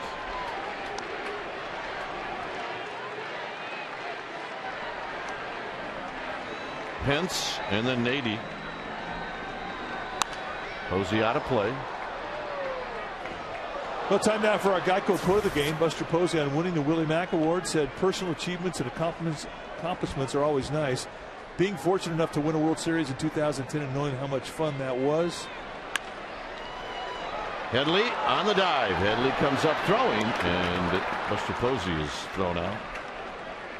Posey went on to say, and this year, being with the guys on the team, the whole city, ultimately that's where I get the most satisfaction. And that's our Geico quote of the game. Yep. He means it. We've seen some nice plays turned by Chase Headley in this play, especially when he has to range wide to his left. Pence 1 for 1. That's with a sacrifice fly in the first and then an infield hit in the third.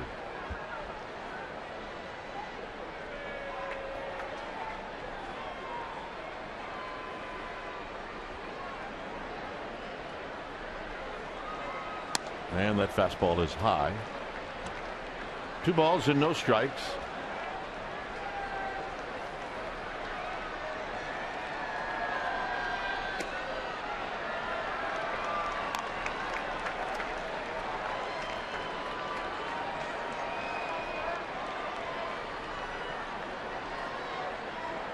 Up the middle and a base hit. So Hunter Pence a couple of hits tonight.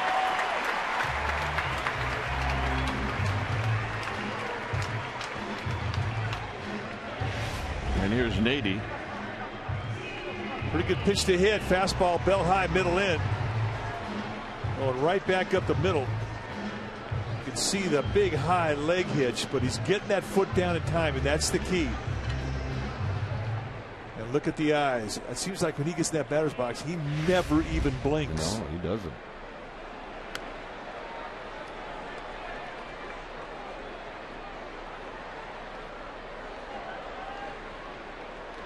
So Nady, who's very happy that Werner's out of the ball game. Nady struck out twice against Werner.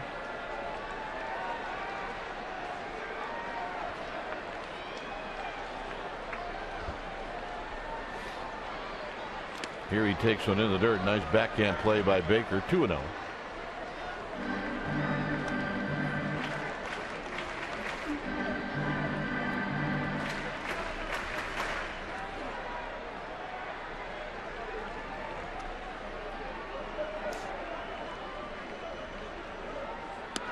Nady with a big uppercut and a swing and a miss.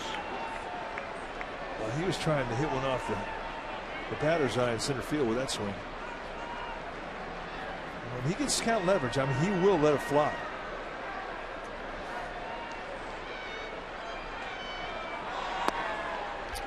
Low, 3-1. Belt to follow.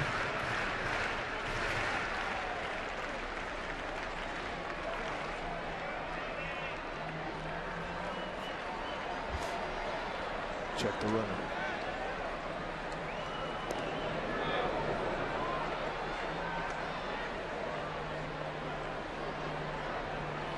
That was called by Bud Black over the Padres bench.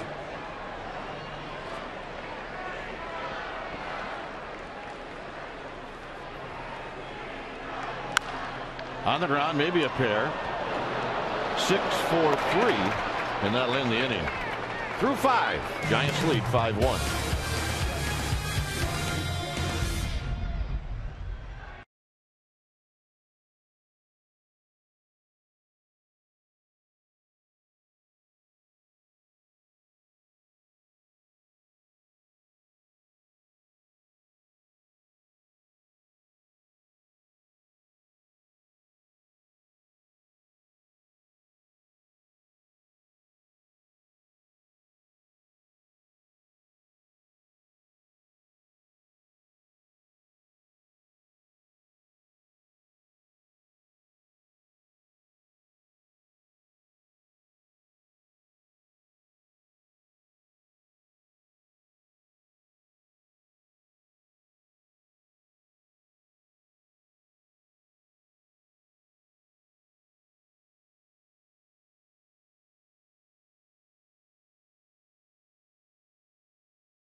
time when Pablo Sandoval takes a high pop-up from Yonder Alonso, and while he's going over to try and catch it, he blows a bubble, and then he goes over the rail and makes the play of the night. And that is our Coors Light Freeze Cam, brought to you by Frost Brewed Coors Light, the world's most refreshing beer.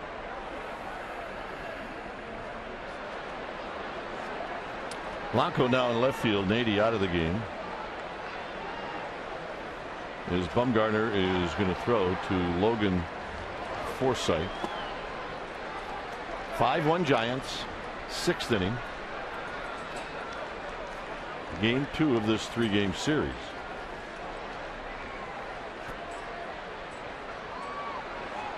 Up the middle and a base hit. So Bumgarner will be in the stretch to chase Headley.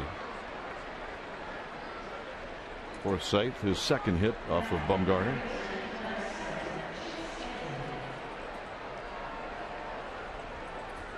.83 pitches for Madison Bumgarner.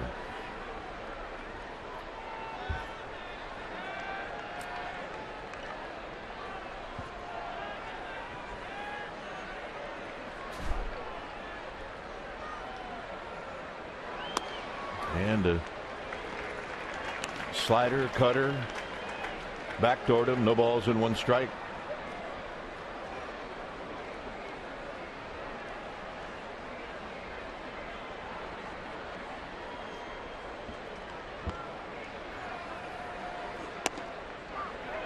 Right at the knees. Headley making a formal protest with his body language as he leaves the box. He thought that pitch was low. Well, right down that neck of the woods is where you got to go right back down there again if you're Madison Bumgarner, because even if he makes contact, chances are he's going to put it on the ground, and that might get you 2 outs. Good idea, good pitch.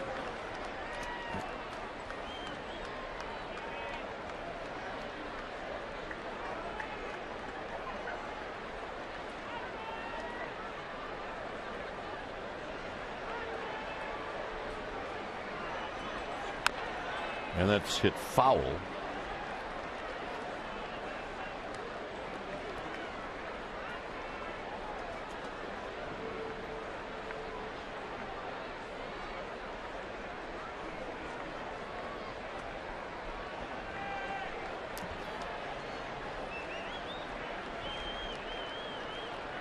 No outs. Forsythe at first.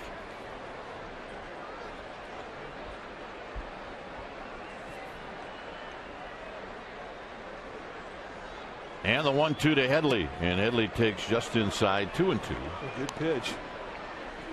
Kind of have to throw that in there once in a while, don't you? Yeah, you do. And even if you miss inside, way inside, you move his feet, which is never a bad thing. Sometimes you get an inside corner strikeout. That's a good thing. Lots of good things in there.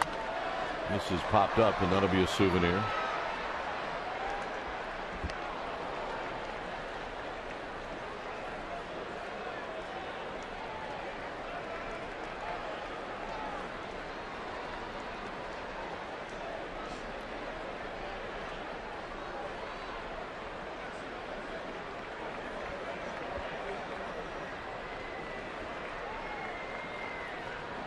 And this time Bumgarner is going to check on Forsythe. Bumgarner has not really given Buster Posey a shot to throw. Maben out in the 2nd, and Marista out in the 5th, trying to steal.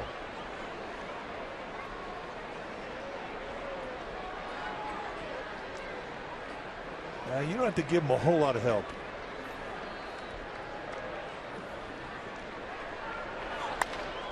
Skied into center field.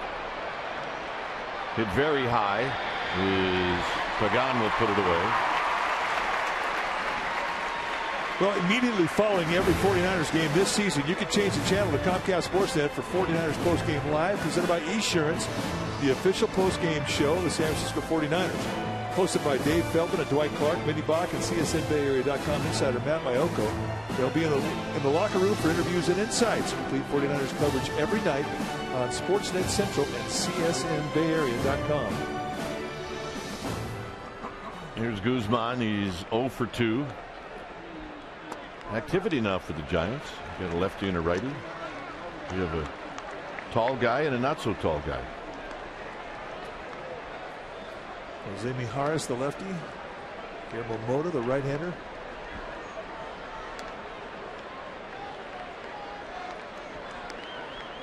Swing and a miss. See, I think that's a pitch that he's going to come up with, and it's going to be a really nice weapon. You can see where his area of growth is going to go. It's going to go to that changeup, and he's starting to throw more of them. Before, if he threw 100 pitches, he'd throw 4 or 5 of them.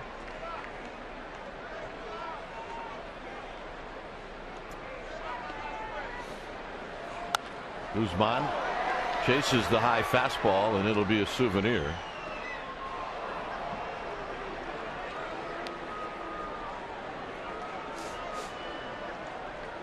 Another sellout crowd here tonight. A little bit more of an edge to this crowd, much like last night. An anticipation edge.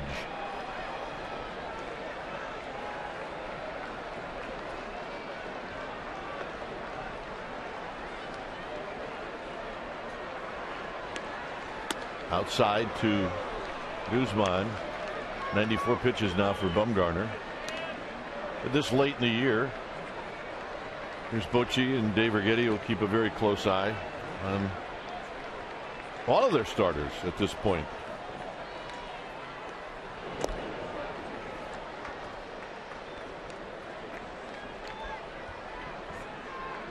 Now, Bruce Bochy has proven that he is not afraid to use the bullpen. They have been a very, very strong ally to him these last 3 weeks.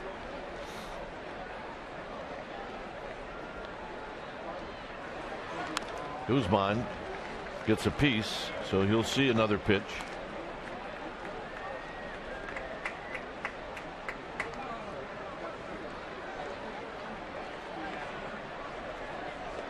Oh yeah, got a little rage going on the boat. Come on, did I miss that boat?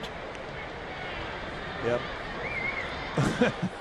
Well, hey, we want to go back. Yeah, but forget about this pitch. Nice block by Buster Posey. Okay. Well, it's not the boat, but it's pretty good. They're having fun too. It's because he's got the double head on. Oh yeah.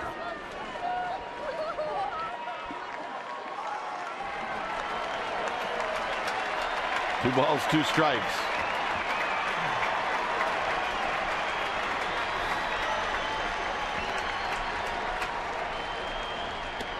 Inside, so Guzman's really made this a good at bat.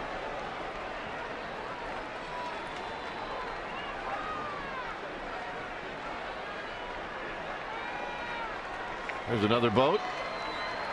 Another party going on.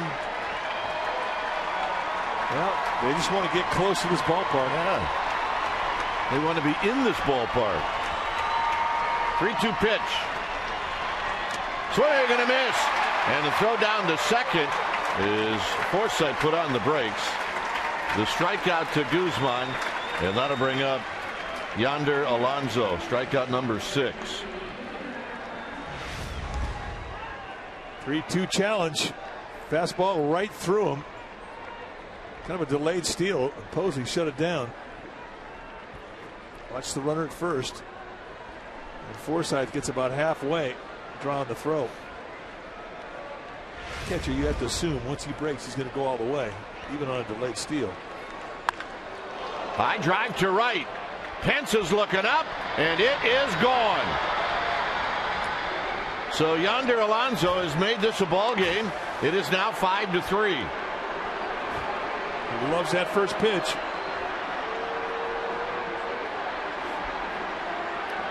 Home run number 9. And Bruce Bochy's coming out.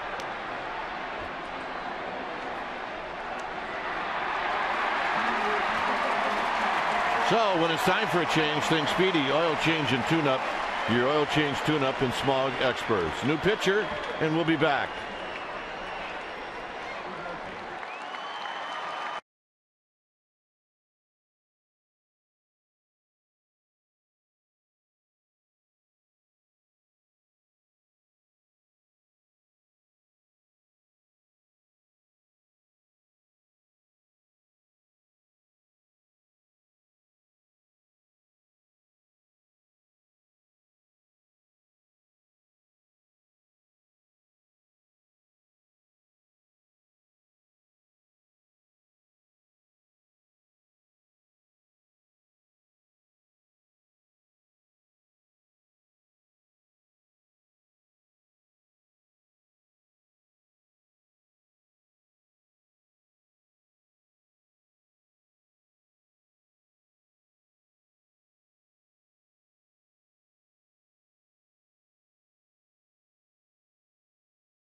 the new pitcher. Guillermo Mota would be that new pitcher. 23rd time he's come in. 0-1, 21 strikeouts in 18 2/3. 28 base runners allowed in 18 2/3. But throw all that away. I mean, he's throwing a great ball. Ever since he has come back, he had about 3 appearances where he was a little rusty with his command. But the last 6-7 times he's been out there, he's been locked in. And here's the pitch that provided the exit for Bumgarner, a challenge fastball. And Alonso likes that first pitch, and he really liked this first pitch. 9th home run of the year, and it was a loud one. Maben is singled, and he's struck out.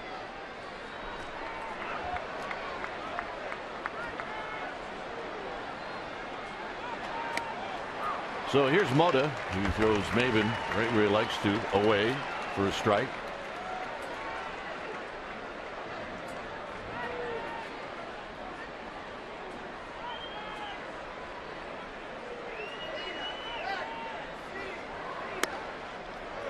And that's where he's going to stay for the most part. 6 strikeouts and a walk for Madison Bumgarner. Thought it was a good start. Oh, he threw the ball well, absolutely. This Bochy will take that.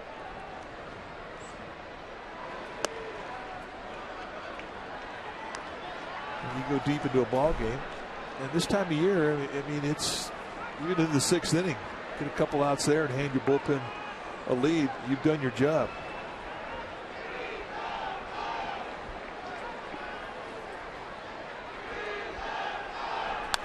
2-1 pitch is fouled out of play.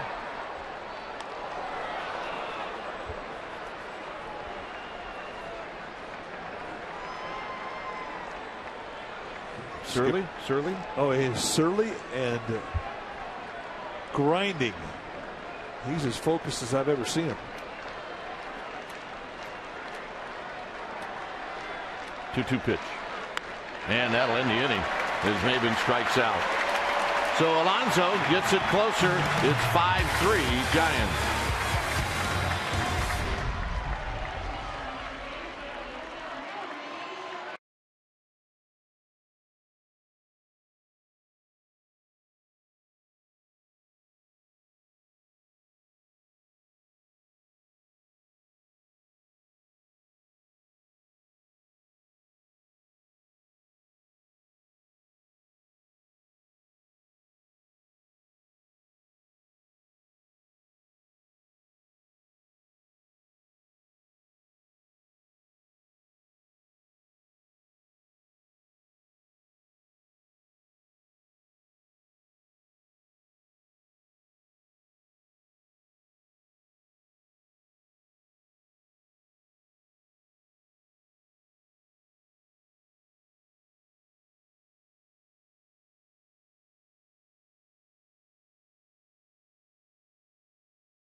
Is brought to you by Jack in the Box.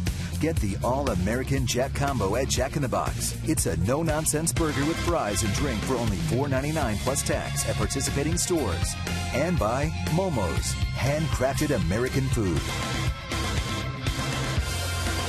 A beautiful night here in the city. It's a 5-3 lead for the Giants. Is Yonder Alonso hits one into the arcade to make it 5-3. And now here in the 6th, it'll be Belt, Crawford, and then probably a pinch hitter, I would think. This guy's got some attitude. He does. He is not afraid to let his team know that he is rooting hard for him. Sister, she's feeling it too. So Belt takes inside. Belt has scored twice. He's doubled and walked. So if you're a Brandon Belt fan, let's see, you're responsible for 2 runs. You can say he's the reason the Giants have the lead. Low 2-0. Well, the Padres doing exactly what we expected them to do. They were not going to lay down in this game tonight. They do not want to have the Giants dance in celebration in front of them. And they're playing tough. Belt off the end of the bat. Headley will throw, and Headley throws out Belt. Nice play. Headley knew that that ball had some spin on it, and it was going to have a little personality. When you come down to a bare hand on a ball with spin on it, you do anything different?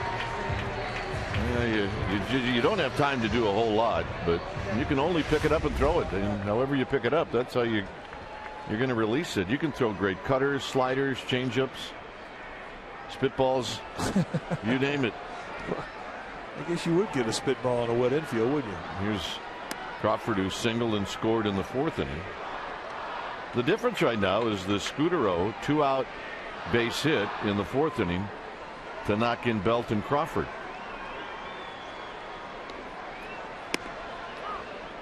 And a called strike by Jim Wolf. It's a good changeup. Aubrey Huff is on deck.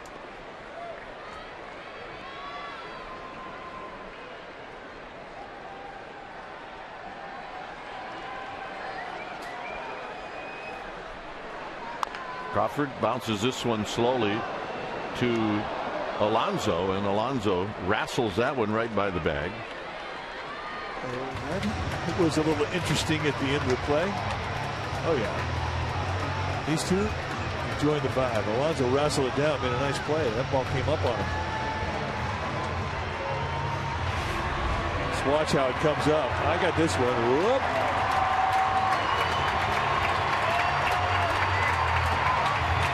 What do you used to say? Nothing routine about a routine ground ball. Perfect example, isn't it? It really is. Here's Huff. Huff, the pinch hitter. Huff takes low.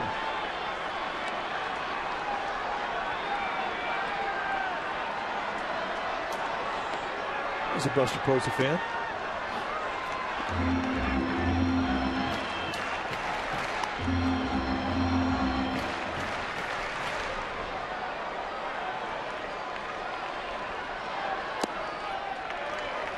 Well, I wonder if Bruce Bochy used to let Huff take a whack 3-0. I bet he does here as well.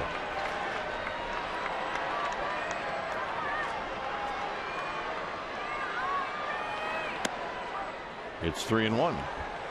The way he was taking his stride, he was looking middle away. So that fastball location was not the one he anticipated. And Huff takes the walk. So we get the piggyback. Oh yeah. The clinch game on a Sunday afternoon. Huff did this. Under Denorfia dove for it. He couldn't come up with it. And then Huff said, yeah.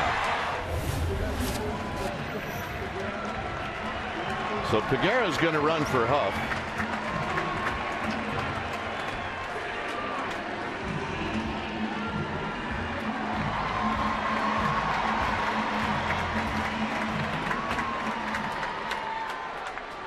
I'd like to see how fast Peguera can run, wouldn't you? Well, this is a steal situation. You have nothing to lose. If he steals the base, hey, he's in scoring position for Pagan. If he's out, you get the lead next inning off with your leadoff hitter.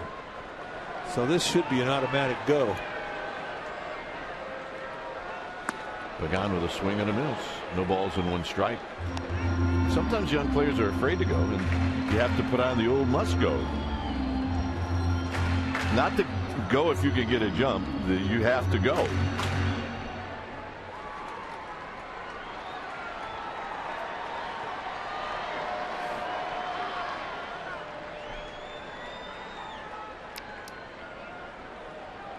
So Affeldt will be the new Giants pitcher.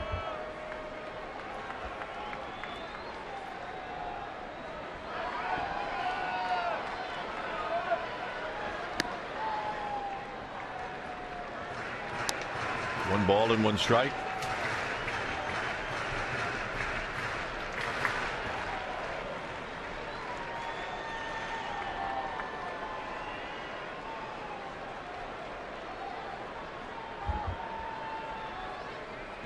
John Baker's got an outstanding arm, so it would be. Peguero goes, and he steals it easily.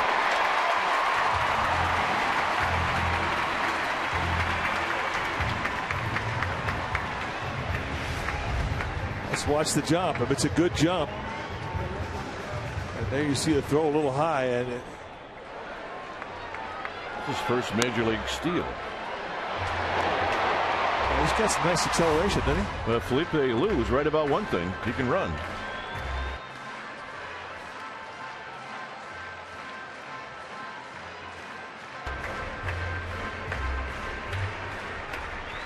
Let's watch one more look. In that it's his first one. I think that's that second gear there. Yeah, he was slow flying. 1-2 to Pagan. Pagan off the end of the bat, and he's going to beat it out. That had so much personality for Perino. He didn't have much of a chance at all. Yeah, and he does a smart thing. He realized he had no chance at first, so he immediately looked to see if Peguero had taken too much of a turn around third base. But what it does is it once again sets it up for Marco Scutaro.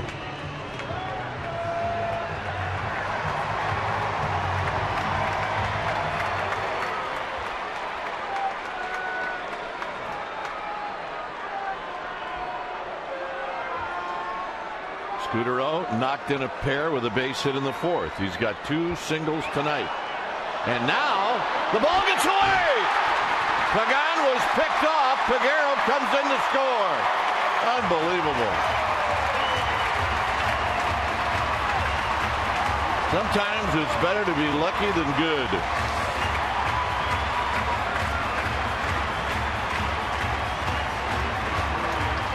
Well, Pagan was going to go. As soon as there was a move, and he was going to be out by 4 feet. Yep. And Alonso does not get the ball. It goes by him, and an easy score for Peguero, and Pagan gets into scoring position. And that was lucky. That was lucky.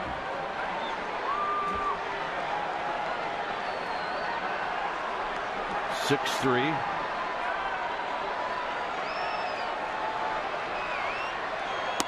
Scutaro takes a strike.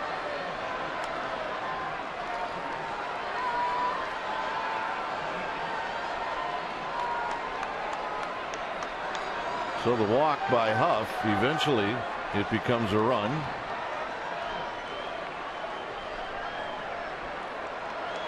And Scutaro shoots this one foul. This is the base hit in the fourth inning that knocked in a pair. Remember, there were 2 outs. Well, he sat off speed. He's looking middle away, and he got exactly what he was looking for. Went right back up the middle with it. And that gave the Giants a 4-run lead.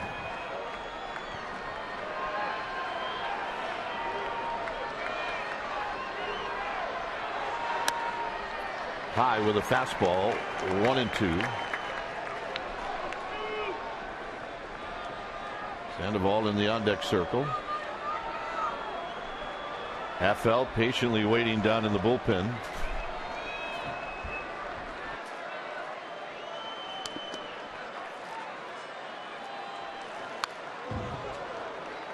And it stays 1-2.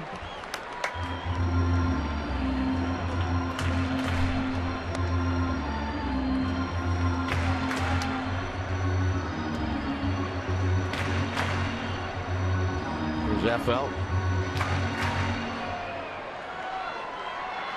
He will be the pitcher for the Giants in the 7th.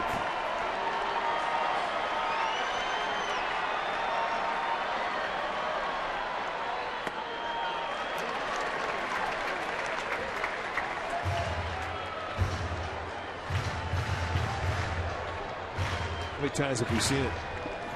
Scutaro gets down the count 0-2 and he works it back to 3-2. The way you do that is if you know your strike zone. And he shoots one to right. He's got another hit. Here comes Pagan. This throw is on line, not in time. Scutaro does it again.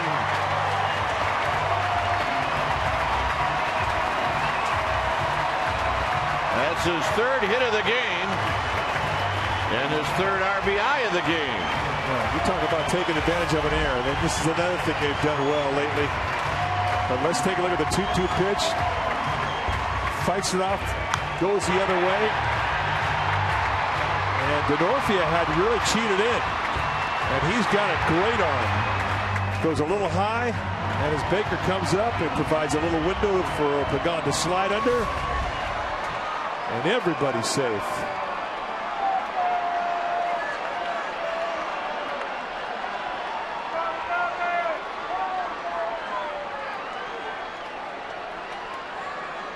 So Headley having a word with Boxberger. Sandoval is 0 for 2. A walk, a check swing roller back to the pitcher, and a strikeout.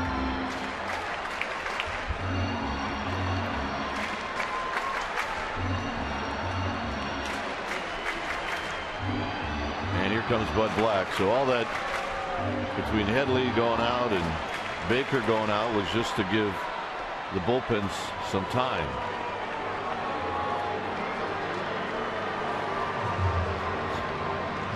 All right, when it's time for a change, think Speedy Oil Change and Tune-Up, your oil change tune-up and smog experts. We'll be back.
Golden Bears.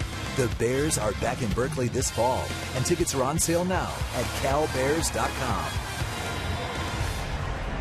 A 7-3 lead for the Giants. And we get a new pitcher. First chance for us to see Nick Vincent. That's what he's done this year. 21 games, 2-0 with a 2.08 ERA, 23 strikeouts and 21 2/3. 21 base runners allowed, 21 innings. Product out of Long Beach State.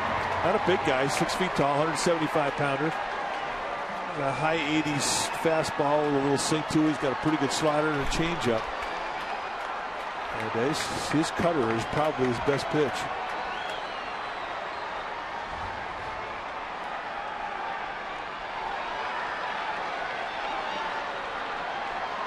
Sandoval doesn't waste any time. He goes after the first pitch.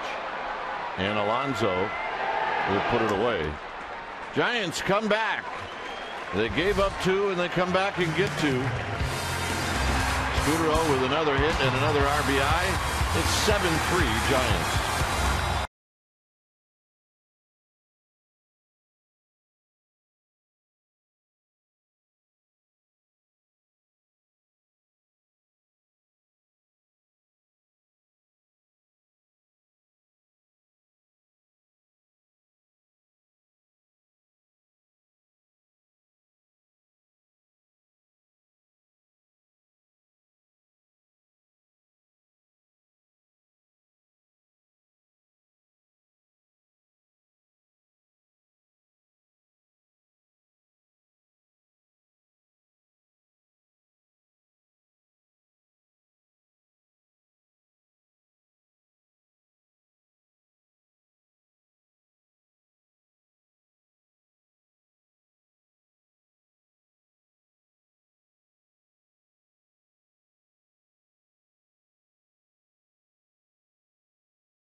it's time for a change. Think Speedy Oil Change and Tune-Up.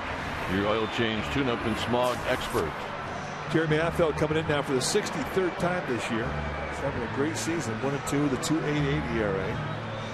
And he is going to try and protect this 4-run lead for the Giants. Affeldt, a fastball that will go low 90s with a big curveball and a split. Andy Perino will be the first hitter that Affeldt will face. It's a 4-run lead for the Giants. Padres could not come up with a shutdown inning in the 6th. And Perino takes a strike. He's 0 for 2 tonight.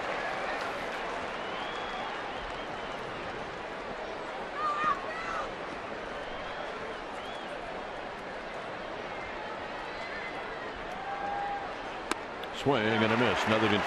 So good location on the fastball from Affeldt.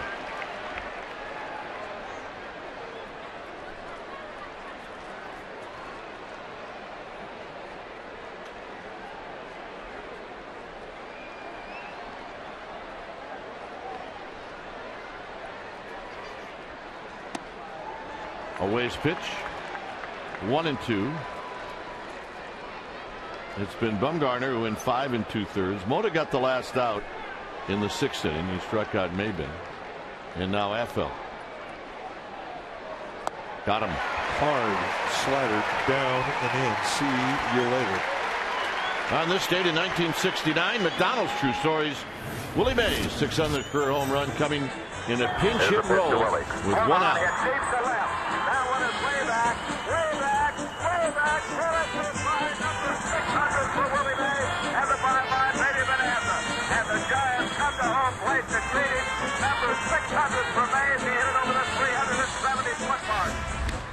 You see a packed house at the Murph in San Diego, and the Giants went on to a 4-2 win. The Murph.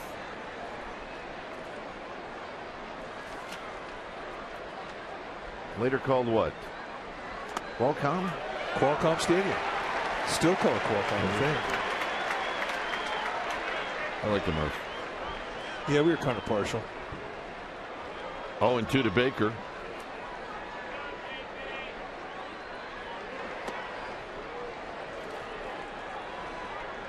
Get a few wins in that park, didn't you? I did. And they were not easy to find. Giants clinched in that park in '87. 1987. Donnie Robinson, the hero in that game. He hit a home run in that game? He did. Closed it out, too. Swing and a miss. Baker's gone. Let's check in with Amy G. All right, gentlemen. Well, we were all here last night to enjoy the 2002 Willie Mack Award ceremony. It went to Buster Posey, Willie McCovey himself, admitting for the first time ever since 1980 who he voted for. He wanted everyone to know it was Buster. Buster kept it short and sweet and poignant, thanking the fans and talking about what an absolute honor it is to receive this award. Mike Krukow, you're a former award winner. You can probably expand on just how special this award is. Well, it's very humbling when you're acknowledged by your teammates and your coaches and your manager and your trainers. And they've expanded the vote now to include the fans. And, of course, Willie McCovey has always had a vote. And it's just, it means once you get to know Willie McCovey, it all makes sense. This is Everett Cabrera, who bounced that one off of Buster Posey.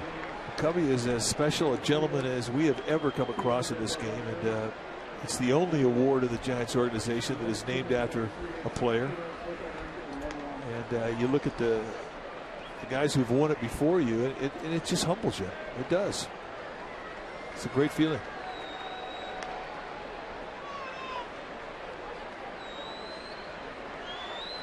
Oh, 0-1 to Cabrera. Big curveball. 0-2. Affeldt's putting on a clinic right now.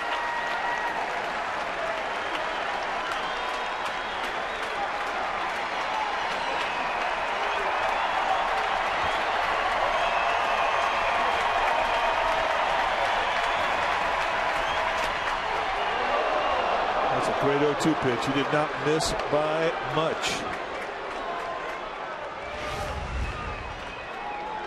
Tries to go back over the changeup. That split it rather, and He'd missed by a whole bunch. He likes to throw that pitch to righties.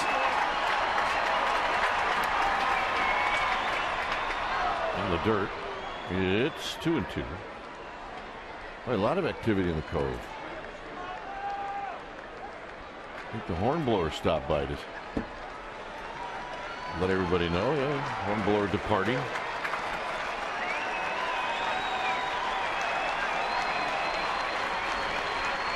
Here it's 2-2. Affeldt strikes out the side. Giants are coming up. Buster Posey will lead it off.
For the Giants, when it's time for a change, think Speedy Oil Change and Tune-Up.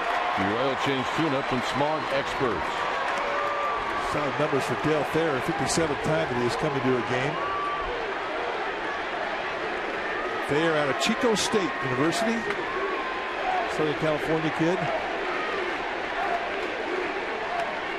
And he got a good arm. You'll see low to mid-90s fastball with a good hard slider and a changeup. And that's a quick 0-2 to Buster Posey.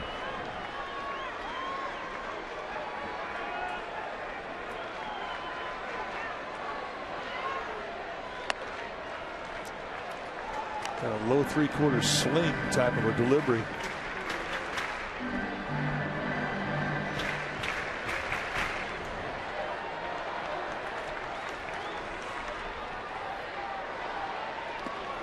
Down low to Buster Posey, 2-2. Thayer kind of quit on that slider.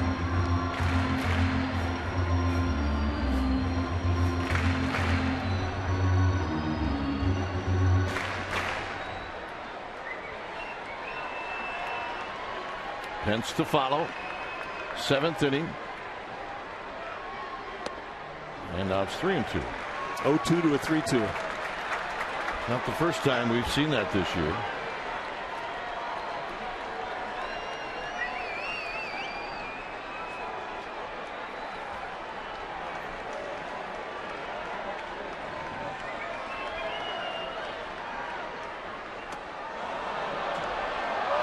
And they're going to call him out.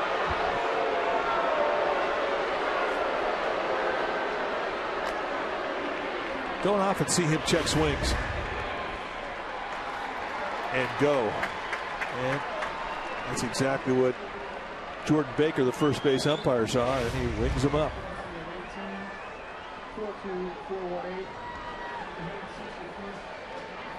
So here's Pence, 2 for 2 with a sacrifice fly.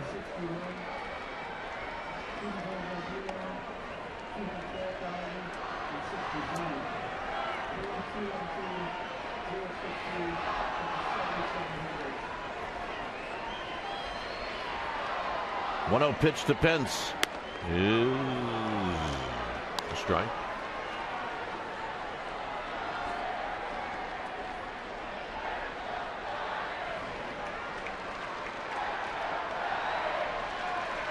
Pence rolls this one, kicks off the mound to Forsythe. 2 outs. Well, the Arizona Diamondbacks are coming to San Francisco. That's right. Next Tuesday and Wednesday, there'll be 7:15 games, and Thursday will be the final regular season game of the year, and it will start at 12:45. So get out here at the yard. We're having a ball. You never know when something special may happen. You want to be here when it does. SFGiants.com will get you here. So Blanco will bat for the first time. Xavier Nady went 0 for 3. Blanco lifts it foul.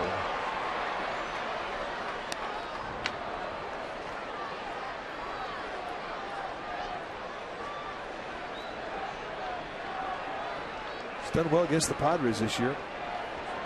Hit over 300 with 4 extra base hits, 2 home runs.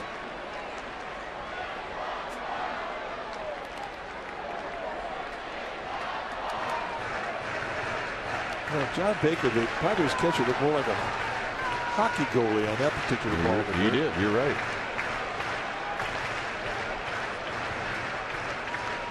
Here you got the hockey mask.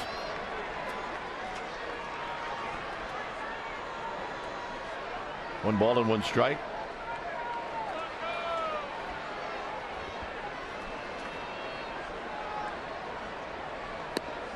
A 1-2.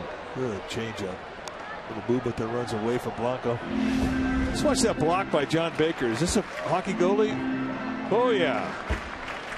I think you got a little help from Jim Wolf as well. Catchers do not like those. Do not appreciate them. Blanco fists one out to Perino. And that'll end the inning. So third does a nice job, and we will go to the 8th.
Our Toyota game summary brought to you by your local Toyota dealer.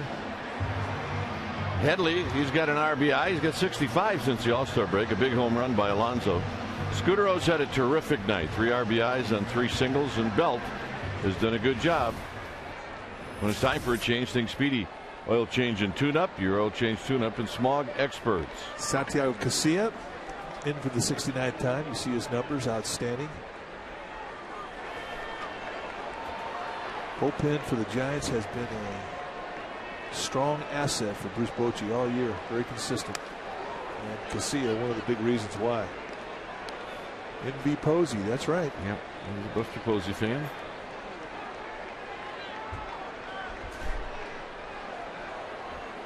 So it's 1-0. Denarfia 1 for 3. Single opened up the game. He eventually scored. But after the single, he's bounced out and he's flied out to center field. And he fists one into right field for a base hit.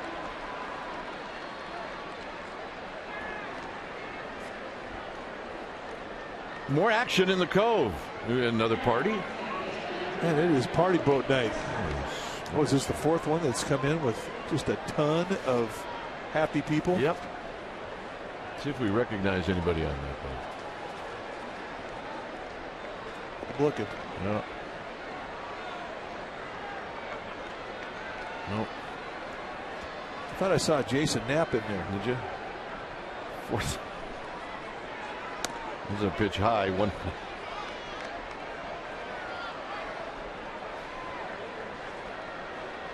Mike, it wouldn't shock me. No.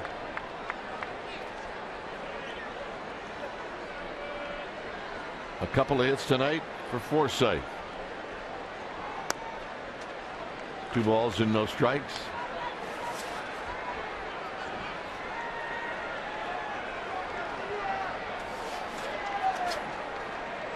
This becomes a big pitch here for Casilla. If he throws another ball, you'll see some activity very quickly in that bullpen.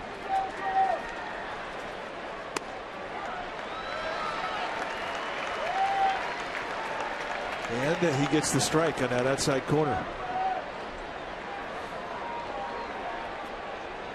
This guy, more than anybody, benefits from getting a strike called early. It really relaxes him. Runner goes, and Posey has no chance. I mean, that was the biggest jump in the history of baseball.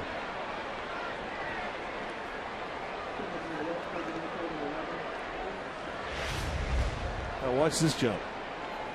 Soon as he tucked his chin in, he was gone. And that is a tell that you cannot have one as obvious to give a guy a jump like Denarfia got. Scudero to Belt. Denarfia goes to third. Contos heads down to the bullpen.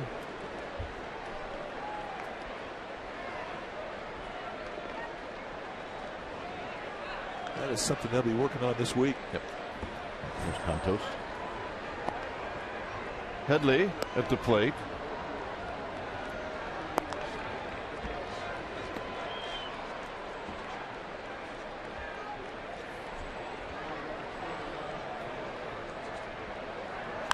On the ground.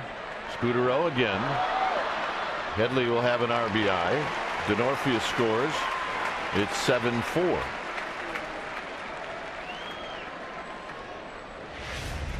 Now watch the chin of Santiago Casilla. When he dips it down, that's the go for Denarfia.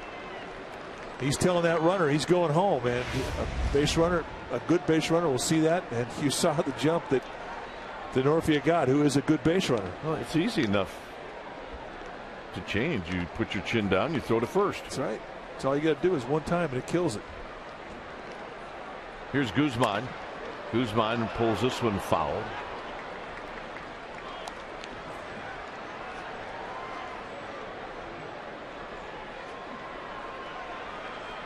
Javier Lopez has joined Contos. In the 8th inning for the Giants, it'll be the bottom 3 in their lineup.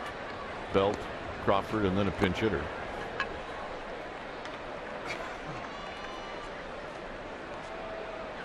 Look out. It's backed up on Casilla. It's 1 ball and 1 strike.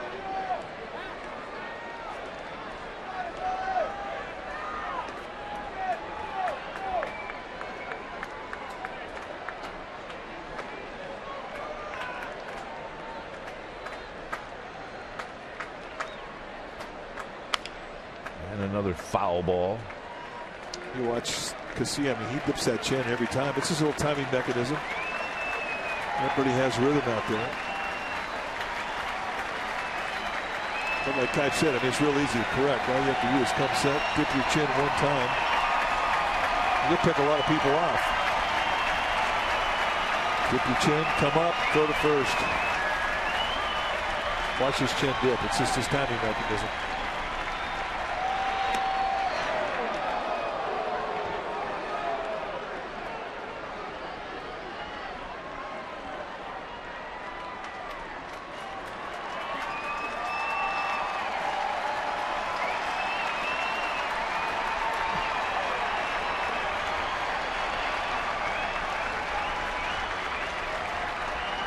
Two pitch on the ground slowly to Crawford.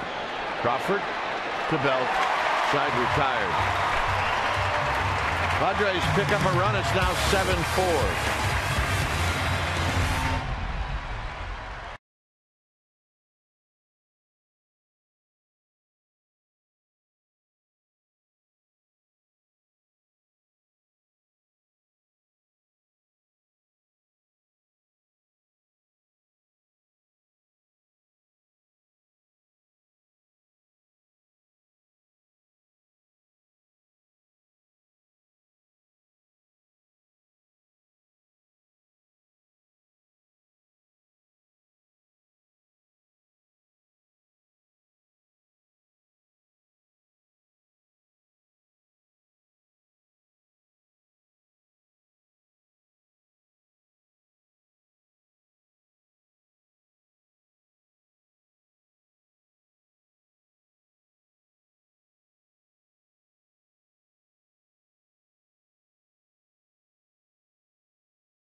Here at AT&T Park, bottom of the 8th inning. It's time for a change. Think Speedy Oil Change and Tune-Up. Your oil change tune-up and smog experts. Joe Thatcher, the sidewinded lefty. Bell drives on the left center field. This baby is way back. Out of here. One pitch, and Brandon Belt goes the other way, and it's 8-4.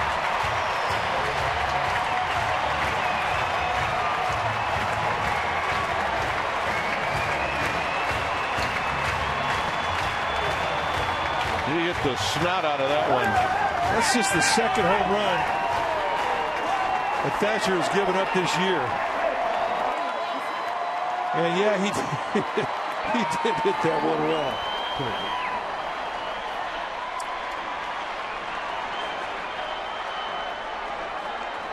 Here's Crawford, who takes a strike.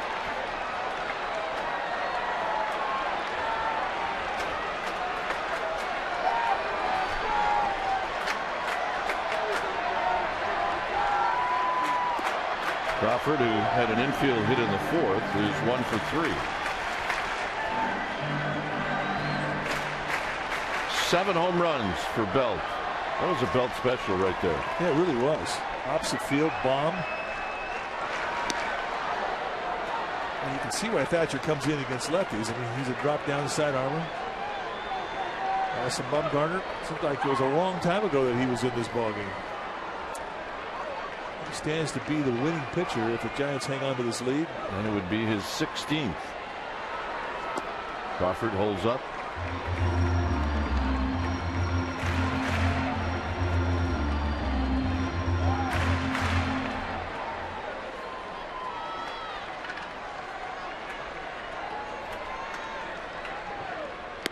Crawford out swinging.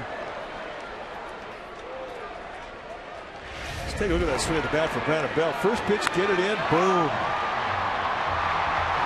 Got a good amount of backspin, huh? Just a short stride to it.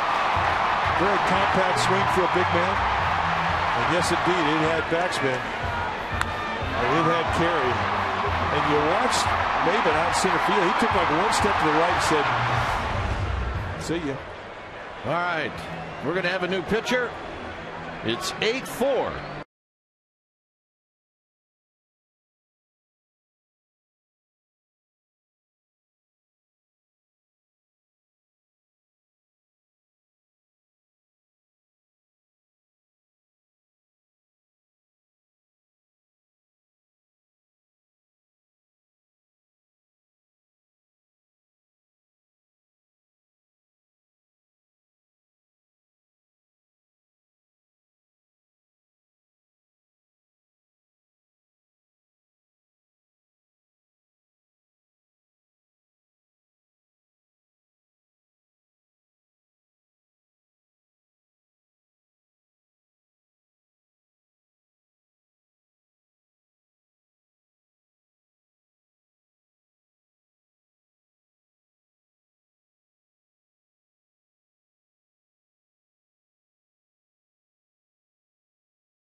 Giants. And there's your new pitcher. Miles Michaelis, and for the 23rd time this year, we had a chance to see him first game of the series. Mid to 90s fastball. Low to mid 90s fastball is what I'm trying to say, and a big curveball. The Riot is going to pinch hit.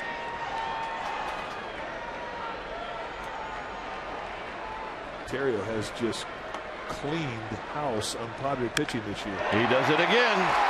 Down the left field line. Terrio has got a double.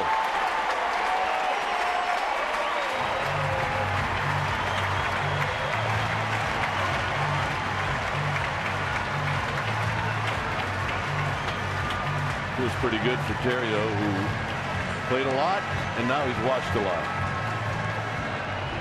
So you pull for guys like that guy right there. Well, he's been a good teammate. He was the guy that brought in a whole box full of 49er hats yesterday and started handing them out to all his teammates. And it was well received in that clubhouse. They all got a kick out of it. Here's Pagan. Pagan is 1 for 3. He scored twice.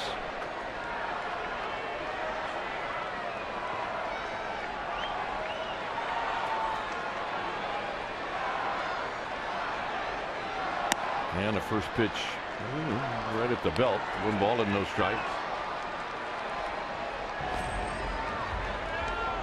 Bobby Lopez, Giants bullpen.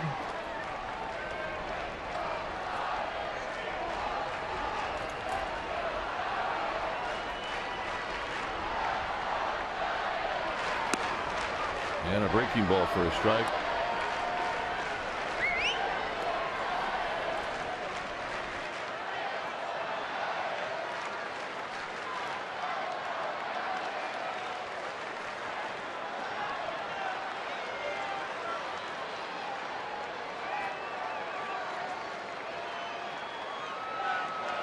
Comes right back again with that same pitch. Good curveball. Those great big curveballs with 12-6 drops like he's got. They're not that easy to command. I mean, they're great strikeout pitches, but they're kind of great pitches when you can just bounce one. between home plate and the catcher. When you have to throw it for a strike, that's not that easy.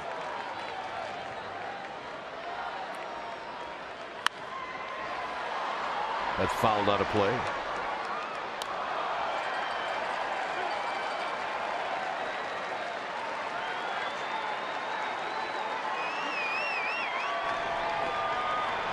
Jeremy Infield tonight could not have been better.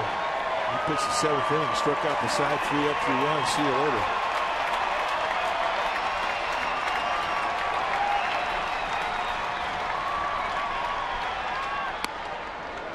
Well, I'll tell you what, those are close pitches.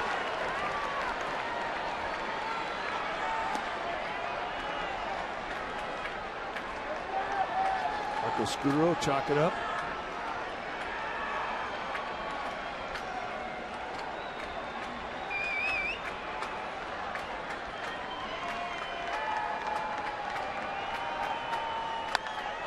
High down the right field line. That's going to be out of play, but awful fun to watch.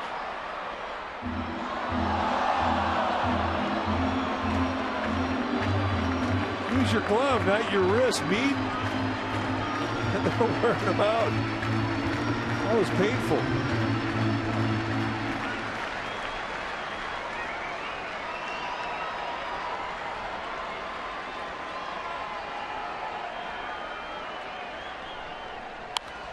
And Pagan fouls it out of play.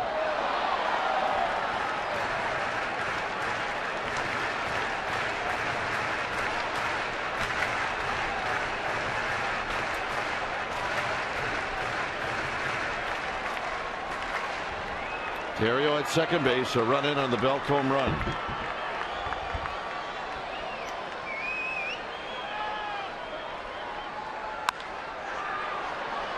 So be right on top of the tarp down the left field line. Pagan putting up a battle. This will be the 9th pitch coming up.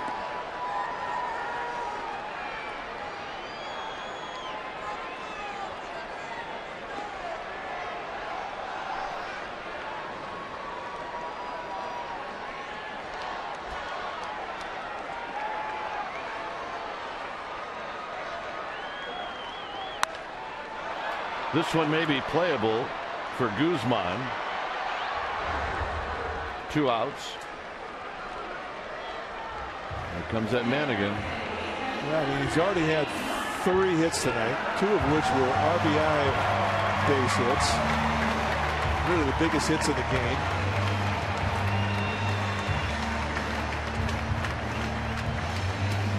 And here he is again with ducks on the pond. We see the night. 3 singles, 3 RBIs. He scored a run. When he joined the Giants, he was hitting .271. He's now hitting .304. Scutaro takes low.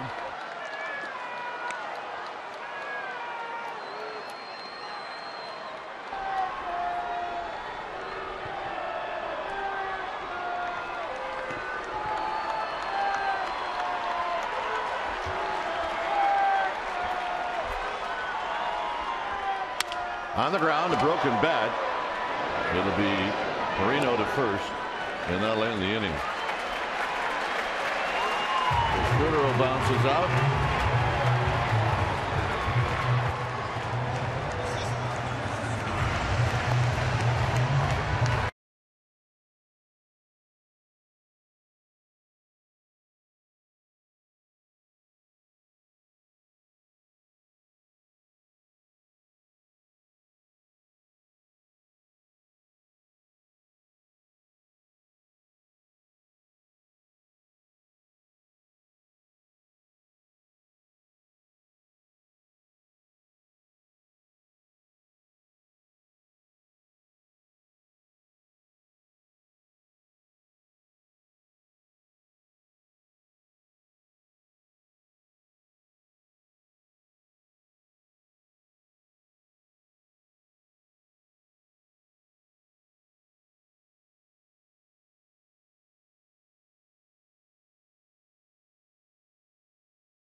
Javier Lopez is he's got to stay focused to try and get 3 more outs.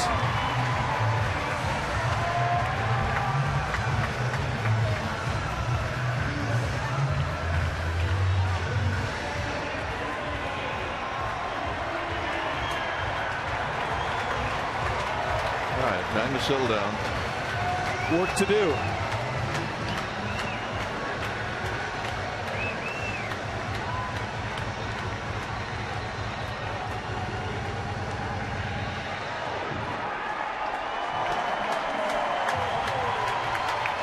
So the hitter will be Yonder Alonso.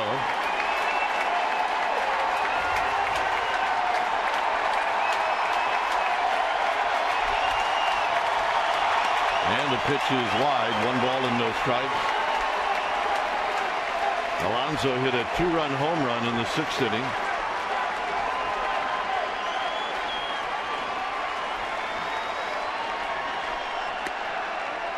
And a call strike. That was perfect.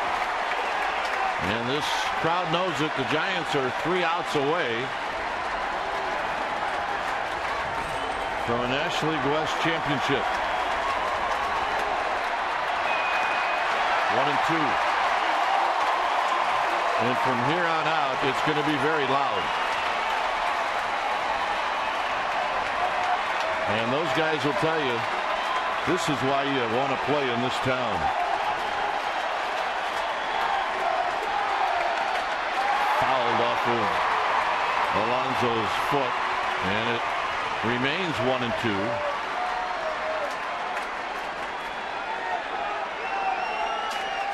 Maben and Perino are on deck, and you may end up seeing Romo. So again, the crowd back into it. Got him. 1 down in the 9th. And here comes Bruce Bochy.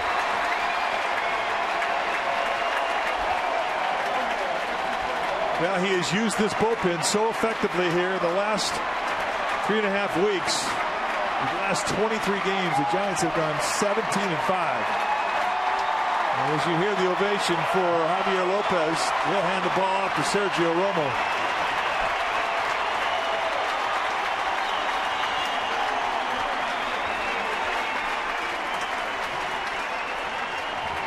Let's take a look at strike 3.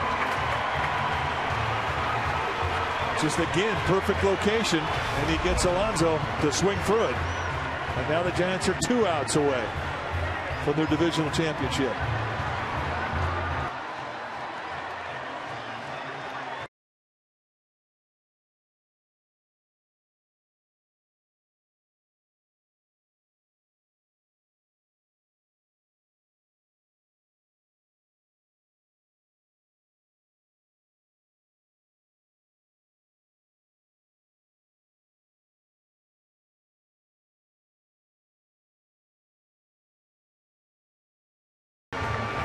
You see the numbers for Romo.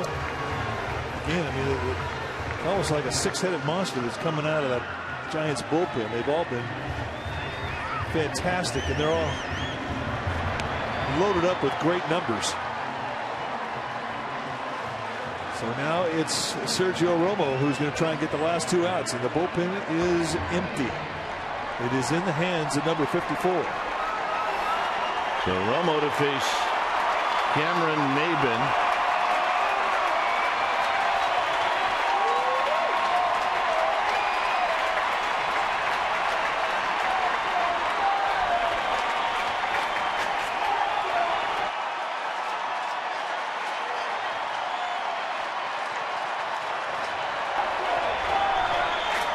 So here's Maben.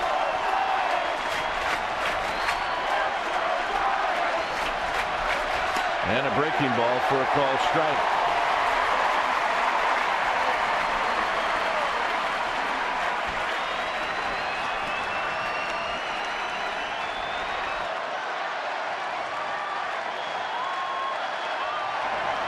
Here's the 0-1. Lined into center field. It's going to fall in front of Pagan. So Maben with a base hit. And that'll bring up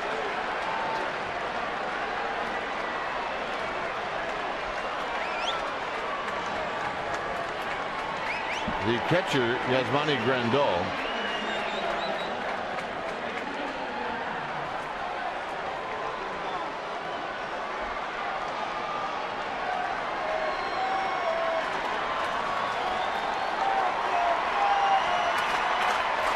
See the numbers for Grandal.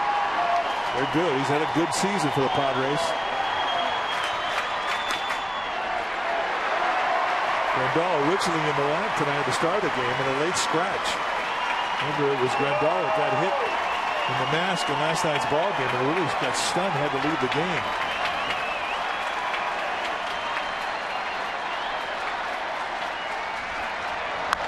On the ground, it could be a pair. Crawford steps on the bag to Belt, and Belt cannot dig it out. So it would have been a game-ending double play. It'll be Grandal at first on the fielder's choice. And that'll bring up Mark Kotze.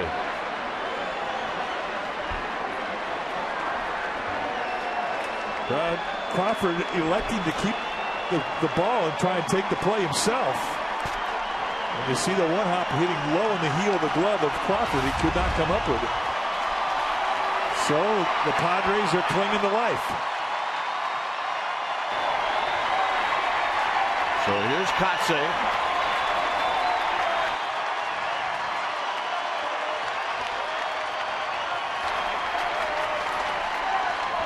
Runner goes, line drive, Pagan, and that's it. The Giants, for the second time in 3 years, are National League West champions.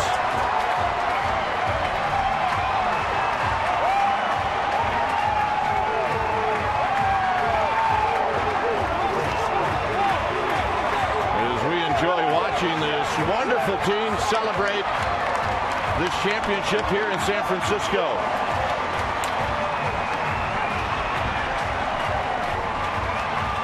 So Romo gets the last out. Bumgarner's going to get the win. And the Giants, who are 7.5 back at the end of May, they win tonight.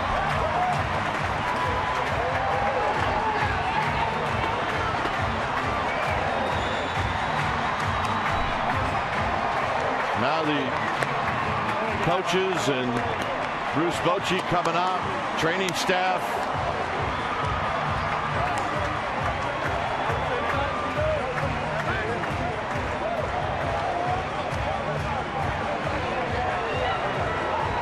T-shirts, caps, handed out. And Romo riding up this crowd like it needs to.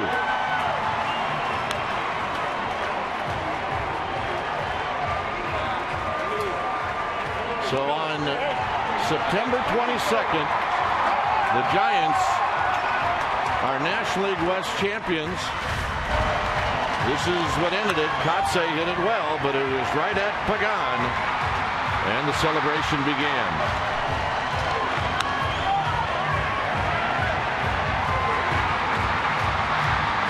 A lot of hard work, and the payoff tonight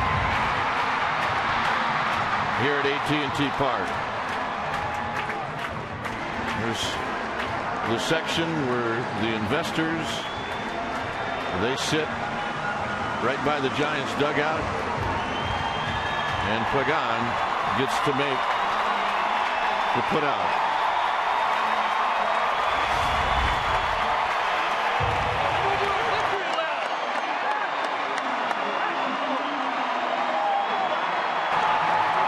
So now the Giants will take a lap.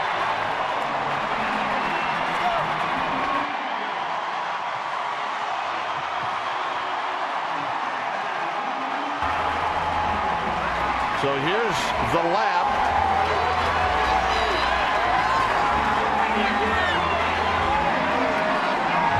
And this is really, it's not say, well, it's for the fans.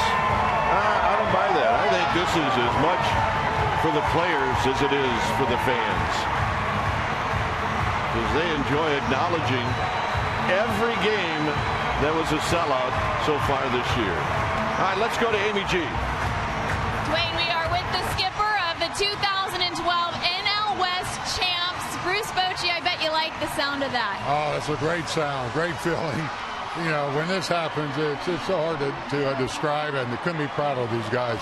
And the way we did it, I mean, we came crashing in the front door. These guys put the pedal to the metal, and, you know, the way we had that last road trip, came home and did it this way, makes it even better. But I couldn't be proud of a group of guys that had to deal with a few things this year, but they kept marching and got it done. Bruce, as you mentioned, the way you got it done, you guys had struggled at home this season. You come off a road trip 6 in a row to clinch.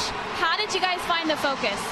You know, they did a great job all year when things happened, and this was a very determined team. Some things you can't measure, and that's the heart and determination of the club. And they weren't going to be denied this, and came home. We heard the talk about our struggles here, but as you saw, they put it behind them. We couldn't be prouder. I know you want to go celebrate, but really quickly, what did the fans mean to you? They've been behind you the whole season, and you felt the vibe tonight. Oh, you could feel it. The guys could, and they're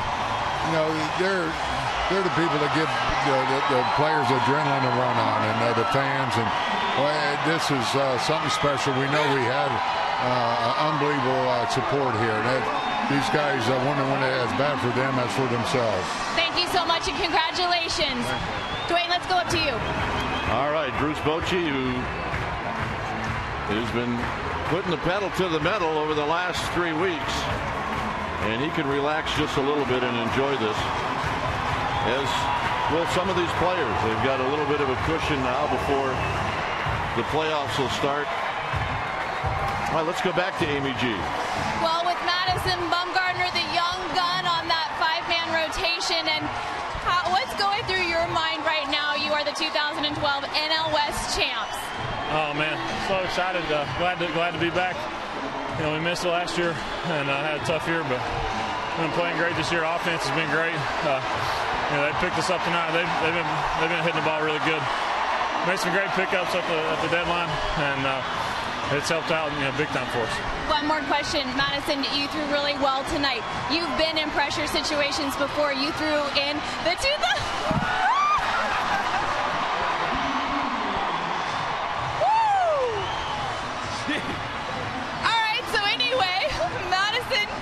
really quickly, being in pressure situations, how did that help you tonight to clinch? I don't know. I was just, you know, you need to be talking to the offense. They're the ones that won the game for us tonight. So. All right. We're a little chilly out here. Offense and defense. And offense. Dwayne? All right, thanks, Amy. Now the players will get into that clubhouse where Mike is at, and I'll be down there in about 5 minutes. There's your final. The Giants 8 and the Padres 4.